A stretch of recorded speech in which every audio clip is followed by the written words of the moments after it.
Hello guys, स्वागत करता हूं मैं आपका लेक्चर नंबर 4 में। सर दोस्तों, कल अपन ने क्या पढ़ा था? अभी तक के लेक्चर नंबर 1 में अपन ने पहले basic introduction of the batch पढ़ा। लेक्चर नंबर 2 में जब से अपन ने बेसिक क्वेश्चन चालू करा, अपन ने वहाँ पूरा का पूरा क्वेश्चन डिस्कस कर लिया था। फिर सर कल के लेक्चर में अपन ने एक अच्छा वाला प्रॉब्लम करा था, MN क्यूब लिमिटेड वाला। याद है क्या दोस्तों आपको? बताओ, याद है या भूल गए? ये वाला प्रॉब्लम देखो, ये इंस्टीट्यूट का क्वेश्चन है, MN क्यू वाला। इसका अपन ने क्वेश्चन करा एंड इसके बाद मैंने बोला आपको कि कॉस्ट शीट यहाँ पर अपन समाप्त करते हैं। आज से अपन क्या चालू करने वाले हैं? मटेरियल कॉस्ट चालू करने वाले हैं आज अपन, second number chapter. Sir first chapter का पूरा हो गया क्या? नहीं नहीं नहीं, फर्स्ट चैप्टर के बहुत सारा बाकी है। मैंने आपको एंड करते करते बताया था कि इसमें पूरी थियरी कंसेप्ट है। तो जब जब जो जो थियरी अपने को रिलेवेंट रहेंगी, अपन चैप्टर 1 में जाएंगे, थियरी पढ़ लेंगे और लास्ट में दो लेक्चर वापस अपन कॉस्ट शीट को देंगे, मतलब दैट इज चैप्टर नंबर 1। और वापस पूरी थियरी को रिवाइज कर देंगे कि हाँ, ये वाला कंसेप्ट अपन ने वहां पढ़ा था, ये वाला कंसेप्ट वहां पढ़ा था, ये वाला कंसेप्ट वहां पढ़ा था। क्या होगा देखो, जब अपन पूरा सिलेबस पढ़ लेंगे ना, तो आपको ऑलमोस्ट कॉस्टिंग दिमाग में रहेगा, आपको पूरी स्टोरीज दिमाग में रहेगी। फिर थियरी कंसेप्ट आपको रिवाइज कराना बहुत बड़ी बात नहीं देंगे। फिर मैं आपको बताऊंगा कि भाई देखो दिस इज दिस, फिर आपको लगेगा हाँ ये तो वो चैप्टर में पढ़ा था, तो इंटरलिंक आप खुद कर पाओगे।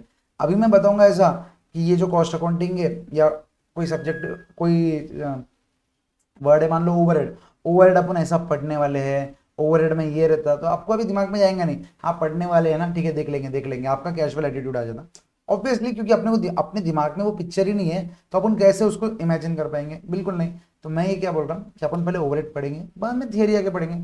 फिर आपको थियरी पढ़ाने की भी जरूरत नहीं रहेगी, ठीक है। इनडायरेक्टली मेरा इसमें फायदा हो रहा है कि मेरे को है ना मेहनत कम लगेंगे अगर मैं इसको बाद में कराऊंगा तो, ठीक है। आ जाओ। सबसे पहले चैप्टर नंबर 2 चालू करने से पहले, जो अपन ने कल इतना कॉस्ट शीट मेहनत से पढ़ा था, एक बार उसको अपन रिवाइज कर लेते हैं कि भाई कॉस्ट शीट का फॉर्मेट क्या था। क्योंकि सर कॉस्ट शीट का फॉर्मेट इज वेरी इंपॉर्टेंट और इसको बार बार रिवाइज करना वेरी इंपॉर्टेंट है, क्योंकि अभी आपको नया नया है ना, तो भूलने के चांसेस थोड़े ज़्यादा रहते हैं। तो वो पहले 2-3 क्लास में ऐसे ही होगा और मेरी हर क्लास में ऐसे होगा कि जो लास्ट लेक्चर में अपने पढ़े पहले उसको रिवाइज करेंगे, फिर अपन आगे बढ़ेंगे। क्योंकि मैंने आपको फर्स्ट लेक्चर में बताया था कि मेरा 4 रिवीजन वाला कंसेप्ट एक बार क्लास में पढ़ना, सेकंड टाइम क्लास के बाद आप घर से पढ़ के होंगे, थर्ड टाइम मैं आपको क्लास के मतलब क्लास के अंदर पढ़ाऊंगा और फोर्थ टाइम आप बाद में जब वीकली रिविजन करोगे, जब ये पढ़ोगे, ठीक है। तो सबसे पहले स्टार्ट करते हैं कॉस्ट शीट का, मतलब डिटेल में नहीं लिखेंगे साले, डायरेक्ट मटेरियल का DM भी लिख सकते हैं। जो आप बार बार उसको करते ना, तो आप डायरेक्टली वो लिख सकते हैं। सर जैसे डायरेक्ट मटेरियल बताओ, नेक्स्ट नेक्स्ट बताओ फटाफट। आप मेरे से पहले बोलना चाहिए आपने। अभी तक अपन ने 3 मतलब this is the 4th lecture, 2 lecture से अपन क्वेश्चन पढ़ रहे हैं। और मैंने बोला कि आपको पढ़ के आना है, तो अभी तक मैं ये विश्वास रख रहा हूँ कि आपको याद हो गया होगा। स्टोरी याद करो, कुर्ता बना रहे अपन, ठीक है। तो ये कुर्ते के ऊपर अपन बहुत बाकायदा भी डिस्कस करेंगे कि कुर्ते में क्या मटेरियल कॉस्ट लगने वाला है, पूरा का पूरा डिस्कस करेंगे। लड़कियां घाघरा घाघरा देख सकते, लड़के अपन ये देखेंगे, ठीक है। आ जाओ। सबसे पहले क्या था? सबसे पहले डायरेक्ट मटेरियल, कुर्ता ले लिए, उसको सिलाई करने के लिए डायरेक्ट लेबर। बार बार ये स्टोरी बोलो, जब ये स्टोरी बोलोगे ना खुद को, तो कोई चांस ही नहीं है कि आपका कॉस्ट शीट में एक भी वर्ड छूटेगा। अगर आपने स्टोरी बिना बोले आप बोलने की कोशिश करोगे ना, there might be a chances कि आप बोल सकते हैं, ठीक है। जब तक अच्छे से याद नहीं होता, स्टोरी को दिमाग में घुमाते रहो, उसके बाद क्या है, स्टोरी भूल जाना, ठीक है। डायरेक्ट मटेरियल हो गया, डायरेक्ट लेबर हो गया, उसके बाद सर डायरेक्ट एक्सपेंसेस। देखो आप ये कुर्ते में देख सकते हैं कि सिर्फ ब्लू कलर का कपड़ा एंड सिलाई से काम नहीं होने वाला है। ये जो ऊपर ऊपर की चमकी है, ये जो कुछ तो भी है, जैसे लड़कों में ये सब है, कुछ तो भी वो डिजाइन विजाइन रहती है ना, that is nothing but direct expense. जो वो प्रोडक्ट के ऊपर लगने वाले हैं, दैट इज जो कॉस्ट यूनिट के ऊपर लगने वाले हैं। याद है अपन कॉस्ट यूनिट क्या है पढ़ेंगे अपन अभी। ये जो प्रोडक्ट के ऊपर डायरेक्टली जो लगने वाले हैं ना, वो है डायरेक्ट एक्सपेंस। नेक्स्ट सर, ये 3 क्या हो जाते सर? प्राइम कॉस्ट, ठीक है। PC प्रियंका चोपड़ा नहीं भाई, प्राइम कॉस्ट। प्रियंका चोपड़ा कौन, किसने सुना? आ जाओ। नेक्स्ट फिर सर, कुर्ते के कपड़े हो गए, लेकिन ये कुर्ता कहाँ बन रहा? नागपुर में फैक्ट्री में बन रहा। तो फैक्ट्री के पूरे खर्चे, that is nothing but factory overheads, ठीक है। अब फैक्ट्री के पूरे खर्चे ले लिए, तो अब क्या करेंगे सर? पुणे हेड ऑफिस के खर्चे लेंगे क्या? नहीं, इसके पहले ओपनिंग WIP, क्लोजिंग WIP, क्योंकि फैक्ट्री में गुड्स जब तक फिनिश गुड्स नहीं बनते तब तक वो फैक्ट्री में रहते हैं, फिर वो फैक्ट्री से पुणे इधर आ जाते हैं, ठीक है, एडमिन ओवरहेड्स में आ जाते हैं, हेड ऑफिस में आ जाते हैं। तो उधर के क्या करेंगे बताओ? Opening WIP add opening WIP add और क्लोजिंग WIP क्या बताओ माइनस। ठीक है, ये हो गया। अब इधर के पूरे खर्चे हो गए तो इसको अपन क्या बोलेंगे फैक्ट्री कॉस्ट या वर्क्स कॉस्ट। टोटल ना पूरे फैक्ट्री के खर्चे हो गए इधर तक, इसलिए फैक्ट्री कॉस्ट, या इधर एक्चुअल में वर्क हो रहा मतलब प्रोडक्ट के ऊपर तो ये वर्क्स कॉस्ट। ठीक है सर। अब इधर आ गए हेड ऑफिस में। हेड ऑफिस में सबसे पहले तो एडमिन के खर्चे, दैट इज एडमिन ओवरहेड्स। अब सर फिनिश गुड्स ऐड करने से पहले अपने को मालूम है कि एडमिन ओवरहेड्स तक के पूरे खर्चे को क्या बोलेंगे अपन कॉस्ट ऑफ प्रोडक्शन, क्योंकि एक्चुअल प्रोड्यूस करने के लिए एडमिन की भी जरूरत है। तो इसके बाद के जितने भी खर्चे जैसे फिनिश गुड्स वगैरह प्रोडक्शन के लिए काम नहीं आते, सेलिंग एंड डिस्ट्रीब्यूशन प्रोडक्शन के लिए काम नहीं आते, तो इसके बाद के जो पूरे भी खर्चे हैं ना प्रोडक्शन के लिए काम नहीं आते, लेकिन इधर तक के पूरे खर्चे कॉस्ट ऑफ प्रोडक्शन में काम आते। क्योंकि आपको पता है कुछ लोग सोचेंगे, अपन भी पहले ये सोचे थे कि इधर तक कॉस्ट ऑफ प्रोडक्शन रहेगा, लेकिन ये वाला क्यों आया, क्योंकि अगर एडमिन वाले सेल्स मतलब बात करके सेल्स लेंगे ही नहीं तो भैया बनाओगे क्या, आप समझ रहे हैं, अब बनाओगे क्या अगर एडमिन वाले बोलेंगे नहीं। इसलिए कॉस्ट मतलब प्रोड्यूस करने के लिए एडमिन वालों को फोन पे बात बात कर करके सेल्स करना जरूरी है। जब वो सेल करेंगे तो ये तो अपन यहाँ पर वो करेंगे, समझ रहे हो ना, समझ रहे हो ना, बोलो बोलो बोलो बोलो मित्रों। तो क्या हो गया सर कॉस्ट ऑफ प्रोडक्शन में एडमिन ओवरहेड्स आएंगे, फिनिश गुड्स नहीं आएंगे। आप लॉजिकली सोचो, अगर अभी फर्स्ट टाइम कोई लेक्चर पे आ रहा ना तो आप प्लीज लेक्चर नंबर 2 और 3 देख के आओ, उस पर अपन ने बहुत डिटेल में डिस्कस किया कि कॉस्ट ऑफ प्रोडक्शन इधर क्यों आता। पहले अपन ने इधर लिखा कॉस्ट ऑफ प्रोडक्शन, फिर अपन ने इधर क्यों लिखा, there is a reason behind this, तो मैंने उधर अच्छे से डिस्कस किया, आप लोग देख सकते हैं। जो सेकंड और थर्ड लेक्चर देख के आया एज एन डेमो चल रहे ना, इसलिए मैं बोल रहा आपको, तो आपको तो पता ही है। इसके बाद sir finish goods, opening finish goods और बताओ closing finish goods, opening finish goods add, closing finish goods minus. इसके बाद बताओ नेक्स्ट नेक्स्ट नेक्स्ट सर ये बन जाएगा पूरा, बताओ cost of goods to be sold, तो अपन लिखेंगे cost of goods sold, cost of goods to be sold मतलब ये गुड्स है जो अपने को बेचना है, तो इसकी टोटल कॉस्ट इधर तक आ गई। Yes sir. नेक्स्ट बताओ सर, बस क्या गुज्जू भाई का फोन आया, बोले भैया भैया भैया राम राम सा, बोला राम राम, जय श्री कृष्णा, बोला जय श्री कृष्णा, बोला राधे राधे, बोला राधे राधे। अरे काम की बात करो भाई, ये भी काम की बात है, बोलना भगवान की बात तो करनी चाहिए। तो लेकिन अब उसने क्या बोला, भैया सुनो ना, बोला हाँ बोलो, वो भेज दो ना उधर अहमदाबाद भेज दो ना, क्या भाई अपने आनंद सर की शादी है। बोला आनंद कौन, अनंत अनंत आनंद है, आनंद है अंबानी का नाम, आइडिया नहीं है, तो उनकी शादी है प्लीज़ भेज दो। मैं बोला ठीक है भेज दूंगा, लेकिन वो मेरे को थोड़ा सेलिंग मतलब डिस्ट्रीब्यूशन का वो जो ये है ना डिमार्ट डिमार्ट बोल रहा ब्लू डॉट वाले, ब्लू डॉट डिलीवरी वाले, वो लोग तो मेरे से 500 रुपये ले रहे, तो भैया ठीक है ना इसमें जोड़ दो। बोला ठीक है, तो फिर क्या करते लास्ट में सेलिंग एंड डिस्ट्रीब्यूशन ओवरहेड्स भी ऐड कर देते, तो लास्ट में क्या बन जाता है ये कॉस्ट ऑफ सेल्स। तो ये तो दोस्तों हो गया कॉस्ट। अब इसके अंदर अपन ऐड करेंगे क्या प्रॉफिट, तो लास्ट में अपना क्या आ जाएगा ये बोलो सेल्स। क्लियर है क्या, इधर तक अपनी कॉस्ट शीट हो गई थी, बार बार रिवाइज करते रहो, आराम से जहन में खून में घुस जाएंगी। And being a cost management accountant cost sheet तो आपके मुंह पे रहनी चाहिए। ठीक है, इसके अलावा अपन अगर फर्स्ट चैप्टर में आए मतलब फर्स्ट पीडीएफ में आए तो अपन ने पढ़ा था व्हाट इज कॉस्ट। ठीक है, डॉली की टपरी चाय के साथ एग्जाम अपन ने यूज किया था। फिर हिस्टोरिक कॉस्ट और इकोनॉमिक कॉस्ट, मेन डिफरेंस क्या है, हिस्टोरिक कॉस्ट मतलब क्या जो एक्चुअल में लग रही है, रियल कैश फ्लोज। देखो यहाँ पर अपन ने रियल एक्सपेंडिचर, ठीक है, रियल एक्सपेंडिचर को बोलते हैं हिस्टोरिक कॉस्ट। और इकोनॉमिक कॉस्ट करेंगे सर, सर इकोनॉमिक कॉस्ट क्या है कि अगर मैं टीचिंग नहीं करता था तो मैं दूसरा क्या करता था, मैं जॉब करता था, प्रैक्टिस करता था, मैं बिजनेस करता था, समझ रहे, मैं एसी का रिमोट नहीं बनाता था, तो मैं क्या बनाता था, मैं कैलकुलेटर बनाता था, मैं माउस बनाता था, समझ रहे आप। तो ये नहीं करता था तो दूसरा क्या करता था, that is nothing but opportunity cost. Opportunity ना कॉस्ट का ही नाम क्या था, economic cost. Out of pocket expense भी वही है, एक्चुअल एक्सपेंडिचर जो अपनी जेब से गए, नाम से गया। संक कॉस्ट मतलब जो हो गया सो हो गया, रात गई बात गई वाला कंसेप्ट इसके अंदर, जो हो गया सो हो गया। वो खर्चा भी रिवर्सेबल है। अब कोई भी डिसीजन लेने से पहले उसके बारे में सोचेंगे क्या सर, नहीं बिल्कुल नहीं सोचेंगे। इम्प्यूटेड कॉस्ट अपॉर्चुनिटी कॉस्ट है, बस नाम अलग कर दिया उसने स्लाइड डिफरेंस के साथ। Sir relevant cost, relevant cost मतलब क्या, जो एक्चुअल में वो प्रोडक्ट बनाने के लिए रिलेवेंट है। अब डॉली की टपरी चाय, उसमें अपन ने क्या बोला था, जो गोल्ड चेन पहनता, वो जो ये बिल गेट्स को बुला के उसने रील बनाया, रिलेवेंट है क्या, उसके चाय बेचने के लिए रिलेवेंट है क्या। ठीक है, उसका मोटिव दूसरा होगा फेमस होना, वो बात नहीं कर रहे अपन। बिजनेस एक्चुअल चाय बेचने के लिए वो रिलेवेंट है क्या, नहीं सर, बस that is not a relevant cost. फिर वो ये अवॉइडेबल कॉस्ट और अनअवॉइडेबल कॉस्ट। इधर एक चीज ध्यान में रखना, अवॉइडेबल कॉस्ट कौन सी कॉस्ट है, जो आप अवॉइड करने के बाद एफिशिएंसी इफेक्ट नहीं होने को। मान लो आपका ऑफिस है और आपने ऑफिस के दिन आपके एम्प्लॉयज को पूरा संडे के दिन बुलाया क्योंकि आपको काम था। अब संडे के दिन बुलाया तो आपको लगा, मतलब ऐसा प्रथा चलती आ रही थी कि संडे के दिन अगर कोई एम्प्लॉय आ रहा तो उसको अपन लंच देंगे तो वो अच्छे से काम करेगा खुश होकर, ऑब्वियसली बात है। लेकिन लंच देना नहीं देना, लंच देना इज एन अवॉइडेबल कॉस्ट, क्योंकि नहीं भी दिए तो उसको तो आना ही है क्योंकि वो जॉब पे है। ठीक है, एक बार का फर्क ऐसा सोच सकते हैं। लेकिन अवॉइडेबल कॉस्ट में कंडीशन क्या है दोस्तों, आपको पता है कि उसकी एफिशिएंसी इफेक्ट नहीं होने को ना।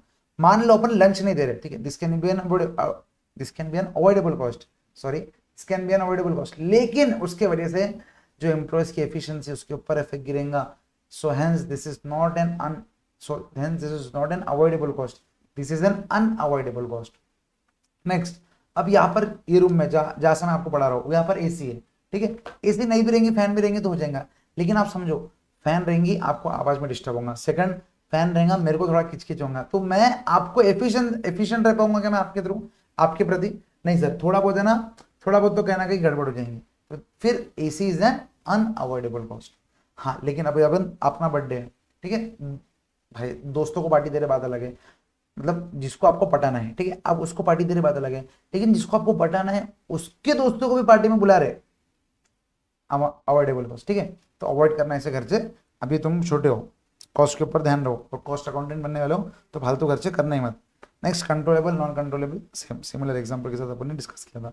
सो this completes our first revision का, अपन ने जितना भी चैप्टर पढ़ा था उसका रिवीजन कंप्लीट होता है।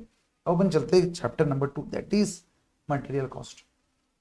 ठीक है, तो सबसे पहले अपन क्या करेंगे, एक आप है ना, हाँ, तो अपन सबसे पहले मटेरियल कॉस्ट चालू करने से पहले मैं आपको बता रहा कि एक ब्लैंक पीडीएफ बना लो, मतलब ब्लैंक पीडीएफ ऐसे एक न्यू पेज से चालू कर दो और चैप्टर का नाम का हेडिंग दे दो chapter number 2 that is material cost.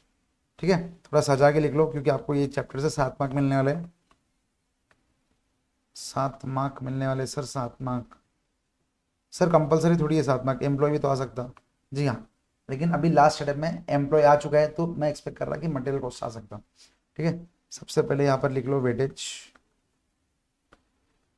तो वेटेज आ जाएगा 7 मार्क का in alternate exams, in alternate exams, नहीं अल्टरनेट एग्जाम्स मत लिखो, फिर अगर आप का अटेम्प्ट उसके बाद रहा, जो बच्चे दिसंबर के लिए नहीं जून के लिए पढ़ रहे वो बोलेंगे भाई अभी जून दिसंबर में सर ने बोला आने वाला है तो जून में नहीं आने वाला है, तो वो सुनेंगे नहीं। तो वेटेज 7 मार्क्स, क्योंकि देखो लास्ट पास्ट पेपर की एनालिसिस करोगे ना तो उनका ट्रेंड एम्प्लॉय मटेरियल ऐसा नहीं है, मतलब employees in chapter employ material ऐसा है वो।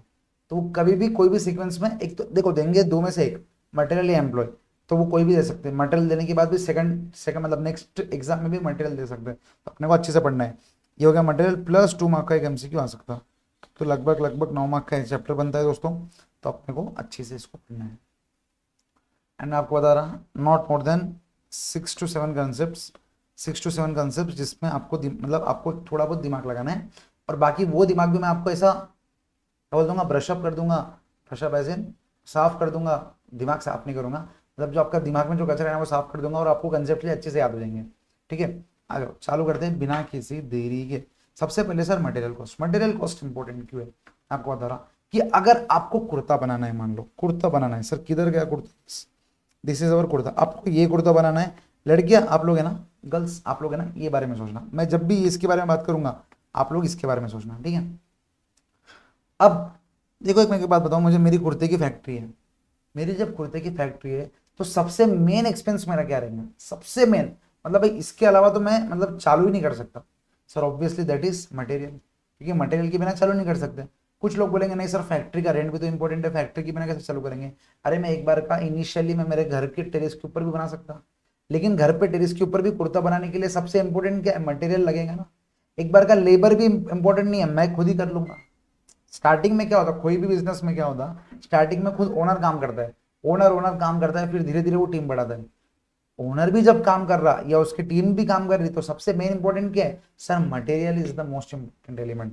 तो sir material is the most important element, देखो हाईलाइट किया इसको, material is the most important element, not because उसका प्राइस ज्यादा है पूरे कॉस्ट में, लेकिन बिकॉज उसके अलावा अगर मटेरियल नहीं रहा तो क्या ही लेबर, क्या ही डायरेक्ट एक्सपेंस, क्या ही बाकी सब कुछ नहीं है, तो मटेरियल इसलिए इंपॉर्टेंट है। अब नेक्स्ट यूजुअली क्या होता, आप देखना मैं और एक एग्जांपल देता हूं आपको, कि आप डोसा खाने जा रहे हैं, ठीक है, साउथ इंडियन रेस्टोरेंट, मेरा मेरा साउथ इंडियन फेवरेट है क्योंकि मैं खुद साउथ इंडियन से हूँ, साउथ इंडिया से हूँ, आदिलाबाद तेलंगाना से हूँ मैं, तो मेरे को साउथ इंडियन बहुत पसंद है। तो हम भाई डोसा खाने जाते थे। तो बचपन से टेंथ, मतलब टेंथ तक उधर ही था, फिर मैं 11th 12th हैदराबाद था, तो साउथ इंडियन ही, तो साउथ इंडियन तो बहुत खाया है। अब टेंथ क्या हुआ, टेंथ तक हम जितना भी डोसा हम बाहर खाते थे ना, तो उसकी प्राइस रहती थी 15 रुपये, 16 रुपये, 17 रुपये, 18 रुपये, 20 रुपये तक आ गए थे वो लोग, 15 से लेके 20 तक। तो जब तो हमको समझता नहीं था, वो जितना बोलते थे पापा दे देते थे, तो फिर टेंशन का काम नहीं, कभी अपने को देने का काम नहीं करा। लेकिन जब 12th के बाद, जब सीपीटी में, आईपीसीसी मतलब सीए की जब मेरी जर्नी में था मैं, तो मैं जब भी घर पे जाता था, मैंने एक बार देखा कि कॉस्ट था 20 रुपये। अगले बार जब मैं आया 2 महीने के बाद, तो कॉस्ट होगा 25 रुपये। मतलब ठीक है भाई, ठीक है। अगले बार जब मैं आया, मतलब फिर एक आध साल के बाद की जब बात है, तो कॉस्ट हो गया 30 रुपये। मैं बोला भैया आप कर क्या रहे, 20 से 25, 25 से 30। तो उसने क्या बोला पता है क्या, भैया क्या करे, तेल के भाव बढ़ रहे। मैंने क्या बोला, उसने क्या बोला, भैया क्या करे, तेल के भाव बढ़ रहे। दूसरे जन को पूछा, भैया क्या करे, महंगाई ही इतनी है, महंगाई ही इतनी है। महंगाई मतलब जो पैसा अभी जो लग रहा हमको पूरे बिजनेस में ज्यादा लग रहा। अब मैं बोला भाई ठीक है, महंगाई इतनी है, समझ में आ रहा। तो आपको क्या मतलब, मटे वो क्या बोल रहा भैया, हम जो आलू लेके आ रहे हैं पहले इतने में लेके आते थे, अब प्राइस बढ़ रही है। हम जो तेल यूज कर रहे हैं पहले इतने में आता था, अब इतना हो गया। हम जो ये कर रहे वो इतना हो गया, इतना हो गया, इतना हो गया। तो उसने 5-6 रीजन दिए, 6 में से 5 रीजन मटेरियल के ऊपर थे, कि भैया मटेरियल का कॉस्ट बढ़ गया, इसलिए हमको सेलिंग प्राइस बढ़ानी पड़ी। समझो आप कहां पर गए अपना, देखो आप समझो कहीं ना कहीं, ये cost cost cost cost cost cost cost cost cost cost cost cost total cost plus profit is sales. अगर टोटल कॉस्ट मिला के 25 आएगा उसको, तो +5, तो 30 रुपए में सेल करेगा। फॉर एग्जाम्पल, अगर मान लो ये जो डायरेक्ट मटेरियल है ये 5 था, अब ये डायरेक्ट मटेरियल ये 10 हो गया, तो इनडायरेक्टली ये जो कॉस्ट है ये 30 हो जाएगा, क्योंकि ये 5 से बढ़ गया, तो ये इसका तो टोटल ही है ना, टोटल भी 30 से बढ़ जाएगा। प्रॉफिट कमाएगा 5, तो ऑब्वियसली 35 हो गया। आप समझ रहे, अब 10 का नहीं, अब ये 15 का मिल रहा, और 5 बढ़ गए, तो टोटल कॉस्ट 30 नहीं 35 का, +5 40। तो जैसे जैसे मटेरियल कॉस्ट का प्राइस बढ़ेगा, सेल्स प्राइस बढ़ेगा। देखो कभी कभी क्या होता है, रेंट थोड़ा बढ़ गया, मतलब 5% से हर साल रेंट बढ़ता, कोई भी फैक्ट्री का हो या कोई भी इसका हो, तो वो बढ़ गया तो उसको उतना इफेक्ट नहीं करेगा। लेकिन क्योंकि सर मतलब एक रेंट में है ना बहुत सारी यूनिट्स बनते हैं, लेकिन मटेरियल कॉस्ट में क्या है कि यूजुअली ऐसा रहता कि एक मटेरियल बनाने के पीछे 3-4 यूनिट्स ऑफ अदर मटेरियल लगता। मतलब डोसा बनाने के पीछे 1 किलो आलू, 1 किलो आलू एक डोसे में नहीं लगेगा, वो बाइफर्केशन करेंगे। लेकिन आप समझो जैसे अभी शर्ट बनाने का है, तो इसके अंदर 5 से 6 बटन लगेंगे, तो 1 फिनिश गुड्स के लिए 5 से 6 अदर रॉ मटेरियल भी लग रहा ना, 5 से 6 units of other raw material. तो वैसा है कि भाई अगर डायरेक्ट मटेरियल बढ़ेगा तो ऑब्वियसली कॉस्ट बढ़ेगा, तो ऑब्वियसली अपना सेल्स प्राइस बढ़ेगा। तो वो वही बोल रहे हैं कि भाई आप समझो, material cost is the cost of material used to manufacture product or service. This is important. In most manufacturing, 50 to 70% of the total cost of a product is represented by the cost of material. आप बताओ मेरे को, वो डोसे वाले को जो दुकान है उसको सबसे मेन खर्चा क्या रहेगा सर? सबसे मेन खर्चा आपको ही पता है, मुझे पता है कि सर उसका जो पूरा इंग्रेडिएंट्स है वो लाने का, डोसे का रवा, आलू, फिर चटनी के लिए नारियल, नारियल ऐसे समझ रहे हैं ना, नारियल की चटनी, सांबर के लिए सांबर मसाला एंड ऑल, तो इसके ही खर्चे ज्यादा है। वो उसके अलावा वो खुद बनाता, उसके हाथ के अंदर 2 आदमी है तो वो बनाते, फिर रेंट का खर्चा, इलेक्ट्रिसिटी का खर्चा। तो मेन डेली और मेन खर्चा आपके हिसाब से क्या है? ऑब्वियसली सर किसको भी समझ रहा कि जो मटेरियल वो लेके आ रहा जिससे वो बनाएगा, भाई वो आलू लेके आएगा, छिलेगा, फिर आलू की सब्जी बनाएगा, रवा लेके आएगा, फिर उसको भिगोएगा, फिर अगले दिन वो डोसा बनाएगा। मेन खर्चा क्या है? मटेरियल कॉस्ट ही मेन खर्चा है ना। देखो डोसा बोल रहा तो मेरे मुंह में पानी आ गया, ठीक है। तो मेन खर्चा क्या है दोस्तों? मटेरियल है ना, 50 to 70% ये होगा। लेकिन और एक बात क्या बताया गया, ये डिफरेंट इंडस्ट्रीज में डिफर करता। जैसे खाने की इंडस्ट्री में मटेरियल ज्यादा है, और जैसे अब टाटा की कार्स ले लो, उनकी इंडस्ट्री में भी एक बार का मटेरियल ज्यादा रह सकता है। लेकिन टीचिंग जैसे इंडस्ट्री में material is not the main expense. Material as in जो अपने बुक्स लगने वाले, तो मान लो हम आपको 6000 का प्रोडक्ट बेच रहे हैं, तो बुक्स कितने की लगती? 500-600 की बुक्स लगती। This is nothing but 10% of the total cost का भी कम। कॉस्ट 5000 है, प्रॉफिट 1000, तो 5000 का 500 मतलब 10% ही कॉस्ट है। लेकिन कई कई 50 to 70% कॉस्ट ही रहती, मटेरियल कॉस्ट ही रहती। समझ रहे आप? तो डिफरेंट इंडस्ट्री में डिफर करता। आप लोग खुद सोचो, जैसे आपके भी घर में 2-3 बिजनेसेस होंगे, आप सोचो अगर किसी के घर में मैन्युफैक्चरिंग का काम है, मैन्युफैक्चरिंग ऐसे कॉटन लेके आते हैं, उसको प्रोसेस करते हैं, क्लॉथ में कन्वर्ट करते हैं, ये एक प्रोसेस है। आपको समझ रहा? क्लॉथ, अपना क्लॉथ कैसे बनता? कॉटन पहले कन्वर्ट होता, पहले उसका धागा बनता, फिर धागे से कपड़ा बनता, वो अलग प्रोसेस है। मतलब एग्जाम्पल आप सोचो, तो कोई जने को अगर क्लॉथ बनाना है, मतलब अगर कुर्ता बनाना है, तो मेन खर्चा ही उसका कपड़े का है ना, उसमें ज्यादा लगेगा। लेकिन मान लो आपका है ना केबल का काम है, केबल, केबल एज इन अपने घर पे जो वाईफाई का कनेक्शन ज्यादा, अपने घर पे जो टीवी टीवी के कनेक्शन आते हैं ना, जीटीपीएल एंड ऑल। अब मैं को एक बात बताऊं, उनका मटेरियल कॉस्ट ज्यादा है क्या? नहीं सर। क्यों मटेरियल कॉस्ट ज्यादा नहीं है सर? वो डब्बा लेके आते 500 का, लेकिन रिचार्ज करने को बोलते 3,500 का। तो आप समझ रहे, वो मटेरियल 500 का रहता ना, वो भी रिफंडेबल रहता, लेकिन उनका जो मतलब उनका जो मेन एक्सपेंस क्या रहता? फिर बताओ, उनका मटेरियल अलग रहता, उनका मटेरियल रहता वो लाइसेंस सॉफ्टवेयर वगैरह, अपन पढ़ेंगे, ठीक है, अकाउंट्स में स्नेहा मैम आपको पढ़ाएंगे। लेकिन आपको समझ रहा, आपको ऐसा बिजनेस टू बिजनेस डिफर करता, ऐसा नहीं कि ये इसमें यही है तो ये इसमें ये है। नेक्स्ट, अब मटेरियल भी है ना, आपने देखा नहीं ना जो नीचे लिख के था? ठीक है, गुड बच्चों आ जाओ। मटेरियल दो प्रकार के हैं, आपको बता देता, आपने अभी तक वो देख लिया होगा। मटेरियल दो प्रकार के, और हाँ सुनो, ये पीडीएफ्स आपको है ना टेलीग्राम ग्रुप पे मिल जाएगा, एकत्वम फॉर सीएमए, एकत्वम फॉर सीएमए जाके टेलीग्राम सर्च करो, टेलीग्राम पे आपको ये नोट्स मिल जाएंगे। ओके, नेक्स्ट, मटेरियल है ना दो प्रकार के, मैं आपको बता देता, आपने अभी तक देख भी लिया होगा। एक है डायरेक्ट मटेरियल और एक है इनडायरेक्ट मटेरियल। मैंने क्या बोला? एक है डायरेक्ट मटेरियल और एक है इनडायरेक्ट मटेरियल। अब what is the difference between direct material and indirect material, आपको इसके ऊपर इसको देख के बताना है। ठीक है, सोचो आप अपने हिसाब से डायरेक्ट मटेरियल क्या हो सकता, अपने हिसाब से इनडायरेक्ट मटेरियल क्या हो सकता। मैं यहाँ लिखता डायरेक्ट मटेरियल, क्या लिखता है इनडायरेक्ट मटेरियल। आप लोग जो जो सोचोगे, आप सोचो, टाइम दे रहा मैं आपको, तो आपका जो सोचना मेरे दिमाग में आ जाएगा ऑटोमेटिकली। सोचो आप।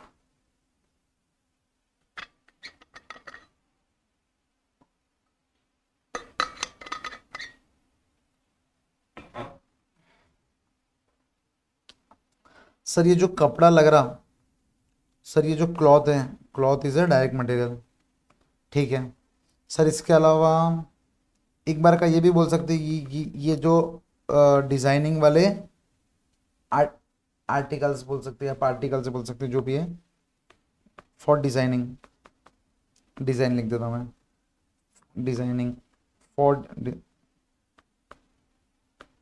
For designing. मुझे एक बात बताओ, इसके अलावा आपको लगता है कि इसके अंदर कुछ डायरेक्ट मटेरियल है?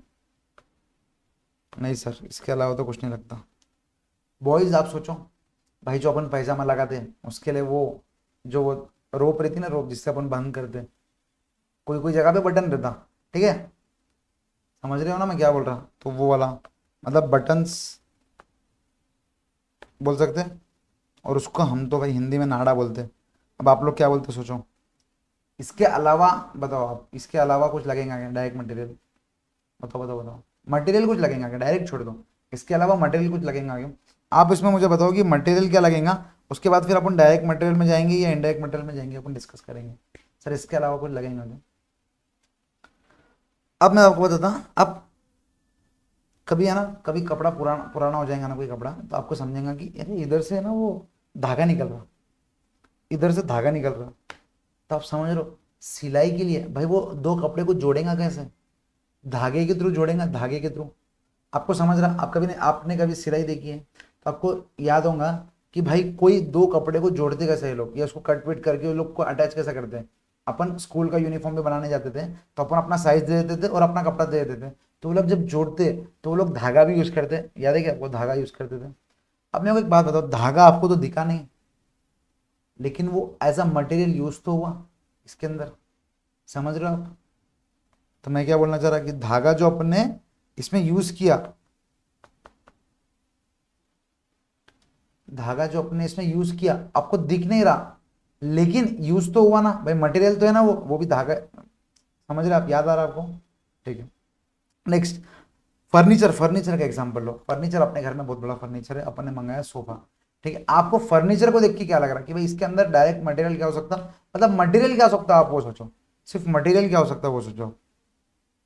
ठीक है, फर्नीचर के लिए अपन यहाँ लिख देते हैं फॉर फर्नीचर। आपको क्या लिखना है भाई, आपको है ना यहाँ लिखना है, एक ब्लैंक पीडीएफ बना लो, वहां पर लिखना है आपको जहाँ आपने बनाया ना, यहाँ लिखो आप कि भाई मटेरियल, मतलब ये रफ नोट्स क्लास नोट्स इसमें ही। तो आप मेरे साथ है ना स्क्रिबल करते जाओ, स्क्रिबल करोगे ना तो कागेरे नोट्स, हाँ स्क्रिबल करोगे ना तो मजा आएगा आपको। ये क्योंकि मैं आपको ये है ना ये उड़ा के दूंगा, ये मैं लिखूंगा थोड़ी वापस, तो आपको कंटिन्यू लिखते रहना है जो मैं लिखा रहा, क्योंकि इसके अंदर स्टोरीज है, स्टोरीज जिससे आपको समझेंगे हम। सर फर्नीचर की अपन बात कर रहे थे, फर्नीचर में मुझे एक बात बताओ कि मटेरियल क्या लगेगा। सर सबसे पहले तो वो जो लकड़ा लगेगा वही, तो सर लकड़ा, ठीक है। उसके अलावा, सर उसके अलावा सर नहीं सर, फर्नीचर में हमको लकड़े के अलावा तो कुछ समझ में नहीं आ रहा कि फर्नीचर। सर उसके वो जो हैंड, मतलब वो जो, मतलब मान लो अलमारी बना रहे तो अलमारी खींचने के लिए वो, तो ठीक है अपन बोल सकते हैं, क्या बोल सकते हैं उसको, डोर, डोर को मतलब जिससे अपन पकड़ के खींचते उसको, तो अब वो ठीक है डायरेक्ट मटेरियल में आएगा, लेकिन वो फर्नीचर के हिसाब से डायरेक्ट मटेरियल में नहीं आएगा, फर्नीचर वाला वो बाद में ऐड करता। उसके अलावा, सर उसके अलावा तो ऐसा कुछ हमको याद नहीं आ रहा।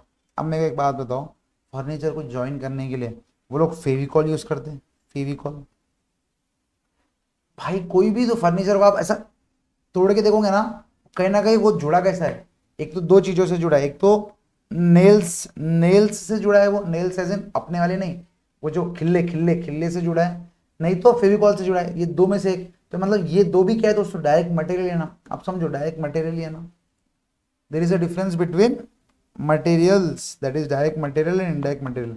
आप समझ रहे, डायरेक्ट मटेरियल ऐसा चीज है जो आपको मतलब देखने से समझ जाता है, जैसा कुर्ता देखे तो अपने को समझ गया कि इसके अंदर जो डायरेक्टली दिख रहा वो ही क्या है, डायरेक्ट मटेरियल। जो इनडायरेक्ट मतलब जो दिख नहीं रहा लेकिन है, that is nothing but indirect material. आपको समझ रहा हूँ। तो यहाँ पर देखो direct material, indirect material. Sir ये क्यों काम आएगा, क्यों काम आएगा ना, तो आप यहाँ देखो, जब अपन कॉस्ट शीट पढ़ेंगे तो यहाँ पर देखो बार बार क्या लिख रहे थे, डीएम मतलब क्या, डायरेक्ट मटेरियल। आपको समझ रहा, डीएम मतलब क्या, डायरेक्ट मटेरियल। पहले अपन मटेरियल कॉस्ट लिखते थे, लेकिन फिर अपन डीएम पे आ गए, that is direct material, direct labour, direct expense. जो डायरेक्ट उसके लिए काम आ रहा दैट इज प्राइम कॉस्ट में आएगा, लेकिन जो डायरेक्टली खर्चे उसके ऊपर नहीं लग रहे दैट इज नथिंग बट, बताओ, indirect material. Sir indirect material क्या आएगा, अब देखो इसके अलावा ये कहीं भी आ सकता, वो कहाँ आएगा वो आपको टाइम टू टाइम समझ जाएगा, ठीक है। मेरे को उसको अलग से पढ़ाने की जरूरत नहीं रहेंगे, आपको जब over the period of time समझ में आ जाएगा। फैक्ट्री ओवरहेड्स में आएगा या एडमिन में आएगा, या अब देखो खर्चे के लिए ना तीन ही जगह है, उसके बाद ये तीन के बाद आप मेरे को बता दो खर्चे किधर आएंगे, एक तो इधर आएंगे, ओपनिंग डब्ल्यूआईपी, क्लोजिंग डब्ल्यूआईपी में तो आ नहीं सकता, नेक्स्ट फिर तो वर्क कॉस्ट तो नाम ही है, फिर एडमिन ओवरहेड्स में आएंगे, फिर कॉस्ट ऑफ प्रोडक्शन नाम है, फिनिश गुड्स नाम है, फिर कॉस्ट ऑफ गुड्स सोल्ड नाम है, फिर सेलिंग एंड डिस्ट्रीब्यूशन में आएंगे। तो इसका मतलब आपको समझ रहा कि जो खर्चे रहेंगे ना वो एक तो direct material, direct labour, direct expense, उसके बाद या तो फैक्ट्री ओवरहेड, या तो एडमिन ओवरहेड, या सेलिंग ओवरहेड। इसके अलावा ये 6 टाइप के खर्चे के अलावा कहीं हो नहीं सकता। अपन ने लेक्चर नंबर 1 में इसको पढ़ा भी था कि ये 6 टाइप के खर्चे के अलावा कहीं अपन खर्चे कर ही नहीं सकते। वो कहाँ है पता नहीं, पर अभी इधर सुन लो। 6 टाइप के खर्चे के अलावा आप कहीं डाल ही नहीं सकते। सर प्राइम कॉस्ट तो इन तीनों का टोटल है, ओपनिंग डब्ल्यूआईपी, क्लोजिंग डब्ल्यूआईपी अपने आप में वर्क इन प्रोग्रेस है ना, उसको थोड़ी वो खर्चा थोड़ी है। फिर ये इनका टोटल है, फिर ये तो डाल दिए ये इसका टोटल है, ये तो फिनिश गुड्स है, ये इसका टोटल है, ये इसमें खर्चे डालेंगे और दिस इज इसका टोटल, लास्ट में प्रॉफिट मिला कि ये।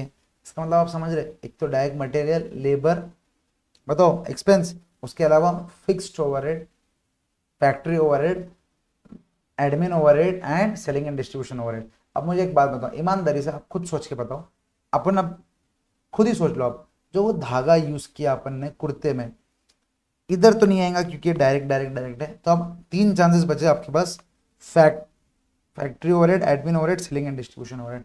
मुझे एक ईमानदारी से एक बात बताओ कि वो जो धागा है वो सेलिंग के लिए काम आ रहा क्या, मतलब वो ऐसा है क्या कि वो गुच्चू भाई बोल रहे हैं कि मेरे को अहमदाबाद भेजो, तो फिर वो धागा काम आ रहा क्या, नहीं सर। या क्या वो धागा एडवर्टाइज करने के लिए काम आ रहा क्या, नहीं सर। इसका मतलब क्या है, वो सेलिंग एंड डिस्ट्रीब्यूशन ओवरहेड तो नहीं है। क्लियर है, नेक्स्ट। अब फाइट किधर है, फैक्ट्री ओवरहेड और एडमिन ओवरहेड में। अब सोचो एडमिन ओवरहेड वाले क्या करते हैं भाई, वो एसी में बैठ के सिर्फ सेल्स ऑर्डर बुक करते, फिर वो डिस्पैच करने के लिए वो सब वो लोग देखते हैं। बनाने का काम किधर है, देखो वो धागा किसके लिए लग रहा, बनाने के लिए लग रहा। भाई कुर्ता वो धागे की बिना बन सकता है क्या? नहीं सर। कैसे बनेगा भाई? वो जो आपका जो घाघरा भी है गर्ल्स, गर्ल्स वो घाघरा वो धागे के बिना घाघरा बन सकता है क्या? कितनी तो स्टिचिंग रहती है आपकी, हर वेडिंग में स्टिचिंग कराते हैं, क्योंकि कभी मोटे हो जाते हैं कभी पतले हो जाते हैं। तो हम मेरे को बताओ, वो जो आप जो दीदी के पास जाते हैं जो वो स्टिचिंग करके देते हैं, तो वो आपके कॉस्ट में आ गया, आप समझो, आपकी कॉस्ट में आ गया। लेकिन वो डायरेक्ट आपको दिख नहीं रहा, अपने को दिख नहीं रहा, तो वो डायरेक्ट मटेरियल तो नहीं है, फिर इनडायरेक्ट मटेरियल है। तो आप समझ लीजिए वो किधर आएगा? एडमिन में आएगा क्या? नहीं सर, एडमिन वाले तो क्या ही करेंगे, बनाने का काम तो फैक्ट्री वालों का है, नागपुर वाला है कोई, इसका मतलब क्या है, वो फैक्ट्री ओवरहेड्स में आएगा। आपको समझ रहा कितना लॉजिकल है? आपको याद नहीं करना है, देखो मैंने यहाँ पर लिखा तो सही है कि indirect material to be considered as factory overhead cost, लेकिन आप समझो, अपन आपको खुद से समझ गया ना, कहा गया भाई, हाँ, आपको खुद से समझ गया ना कि वो फैक्ट्री ओवरहेड्स में आएगा, क्योंकि ऊपर के दिन direct direct direct material labour overhead, उसके बाद factory overheads, direct material direct expense direct labour के बाद factory overhead, admin overhead, selling and distribution overhead. Clear है? बोलो बोलो दोस्तों, क्लियर है? यस, फैक्ट्री ओवरहेड में आएगा। तो ये लॉजिकली आपको समझेगा, ऐसा आपको याद नहीं करना है कि भाई ये जो चीज़ें फैक्ट्री में आएंगी, ये जो चीज़ें एडमिन में आएंगी, नहीं। आपको बता रहा ना, क्योंकि कॉस्टिंग से आपको यहाँ नहीं काम आएगा, तुरंत आपको पेपर 12 में भी काम आएगा, जब अपन ग्रुप 2 पढ़ेंगे, तुरंत आपको, तुरंत मतलब तुरंत नहीं, आर्टिकलशिप के बाद आपके फाइनल में भी काम आएगा। तो आपको फाइनल में जब काम आएगा तो 2 साल के बाद आप अगर आप भूल जाओगे कि what is material, what is direct material, what is indirect material, तो गड़बड़ हो जाएंगे ना भाई, क्योंकि वहां से अपन बेस से चालू नहीं करते। यहाँ पर अपन फर्स्ट फ्लोर सेकंड फ्लोर बनाते, ground floor first floor second floor, उधर डायरेक्ट अपन रूफटॉप रेस्टोरेंट की बातें करते, तब सेकंड फ्लोर के ऊपर का ही कंस्ट्रक्शन करते उधर अपन। जब आप बोलोगे कि नहीं सर हमको तो नीचे का याद नहीं है, तो फिर ऊपर की बिल्डिंग बराबर बनेगी नहीं। आपको समझना पड़ेगा, दैट इज वेरी इंपॉर्टेंट।